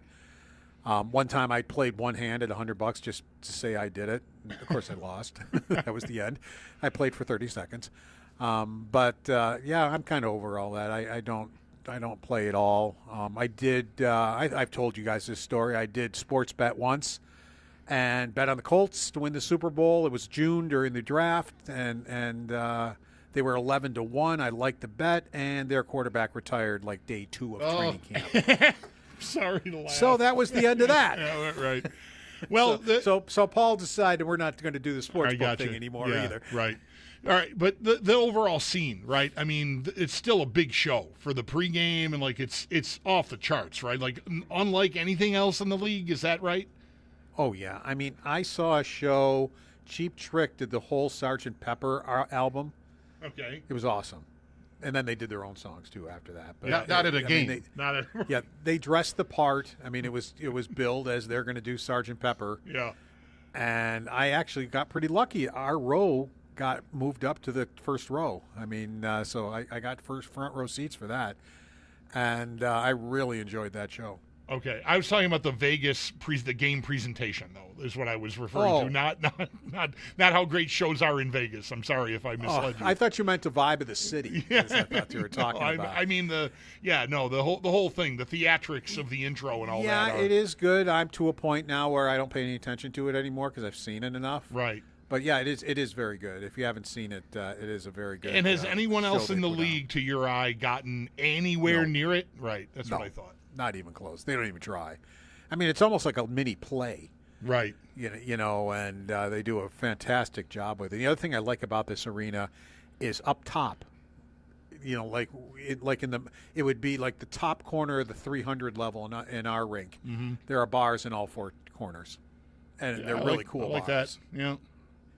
And like I can really, from where I sit in the press box, I can look right into one of them, and I've thought to myself a couple of times, can we put the press box in there? I mean, I want to go in there. Right. Looks like a cool scene in there. Right on the strip too. Yes. This arena, like you can easily walk to it from all those places. I hope I didn't ruin your Cheap Trick memory, Paul. I didn't mean to stomp all over it. I just wanted to course correct us here. I was talking about the hockey game. I'm not offended in the least. It's good to know that would be a good show, though, in your opinion. Cheap Trick playing Sgt. Pepper. Yeah. I'm glad to know that myself. All right, long night here. Paul, enjoy. We'll talk again in the next day or two. I figured I'm going to have a 22-hour day today. But you know what? I'm not complaining at all because I signed up for this many, many years ago, and sometimes it happens. So I'll make it. No problem. Go get him, Paul. We'll hear from you in a few hours here. Pregame rolls at 9 with Brian Koziel hosting and Paul live from Las Vegas. His appearance with us right now on WGR has been brought to you by Raylax Honda. Raylax, we got this. Would that be a show you think you'd enjoy? Yeah, I think so. I've never seen Cheap Trick, but it's not out of a total. Well, I shouldn't say I'm not interested enough. They're here almost every year on some tour with Joan Jett or Hart or someone. Like they usually are here. I had right before the pandemic, they and ZZ Top were supposed to play at this OLG stage at the time, a new venue up in Niagara Falls, Ontario, which I finally went to a couple weeks ago to see Jason Isbell. I've never seen ZZ Top. and I'd never seen Cheap Trick. And that show got announced, and I'm like, I think I have to go see. I'm going to just kill this. These are two somewhat legendary bands. I'm going to go wipe it out in one shot, and then COVID happened. And that was the end of that. They never toured. They've toured separately, but never, and since then, the bass player passed away from ZZ Top and whatever. Anyway, I missed a chance. The moment passed. Yeah. It was taken from you. Tonight around the NHL, so plenty of time before our game, the Islanders play in Toronto. Islanders are still a possibility Very much for the Sabres. If the Sabres finish first in their division, there could be a crossover. Pittsburgh and Columbus are also possibilities there. Probably not Carolina. They're too far ahead. Carolina at Columbus tonight. More relevantly, Boston at Montreal. Ooh, that's hot. At 7. I only see a local broadcast for these games. Like that's a Nesson game, it says on my NHL app. Not a national broadcast. National is Minnesota, Chicago, if you want that. And Tampa plays at 10. That's on TNT also. Okay. Maybe in progress. I don't know the other game. No, not necessarily. 7:30. You might with Montreal and Boston, if you are equipped with the ESPN Plus, they give you, both. If there are multiple broadcasts, they get, and that might be a TSN national game in Canada. So if you have the TNT HBO combo, right, you can flip to Tampa. That's right. Tonight, Sabres just trying to play even with the Lightning the rest of the way if they can, or better. Wouldn't that be pretty cool too? Sabres and Vegas pregame at 9 tonight. Our chat with Alex Gold about the Chiefs and the NFL offseason is next. Mike Schopp and the Bulldog, WGR.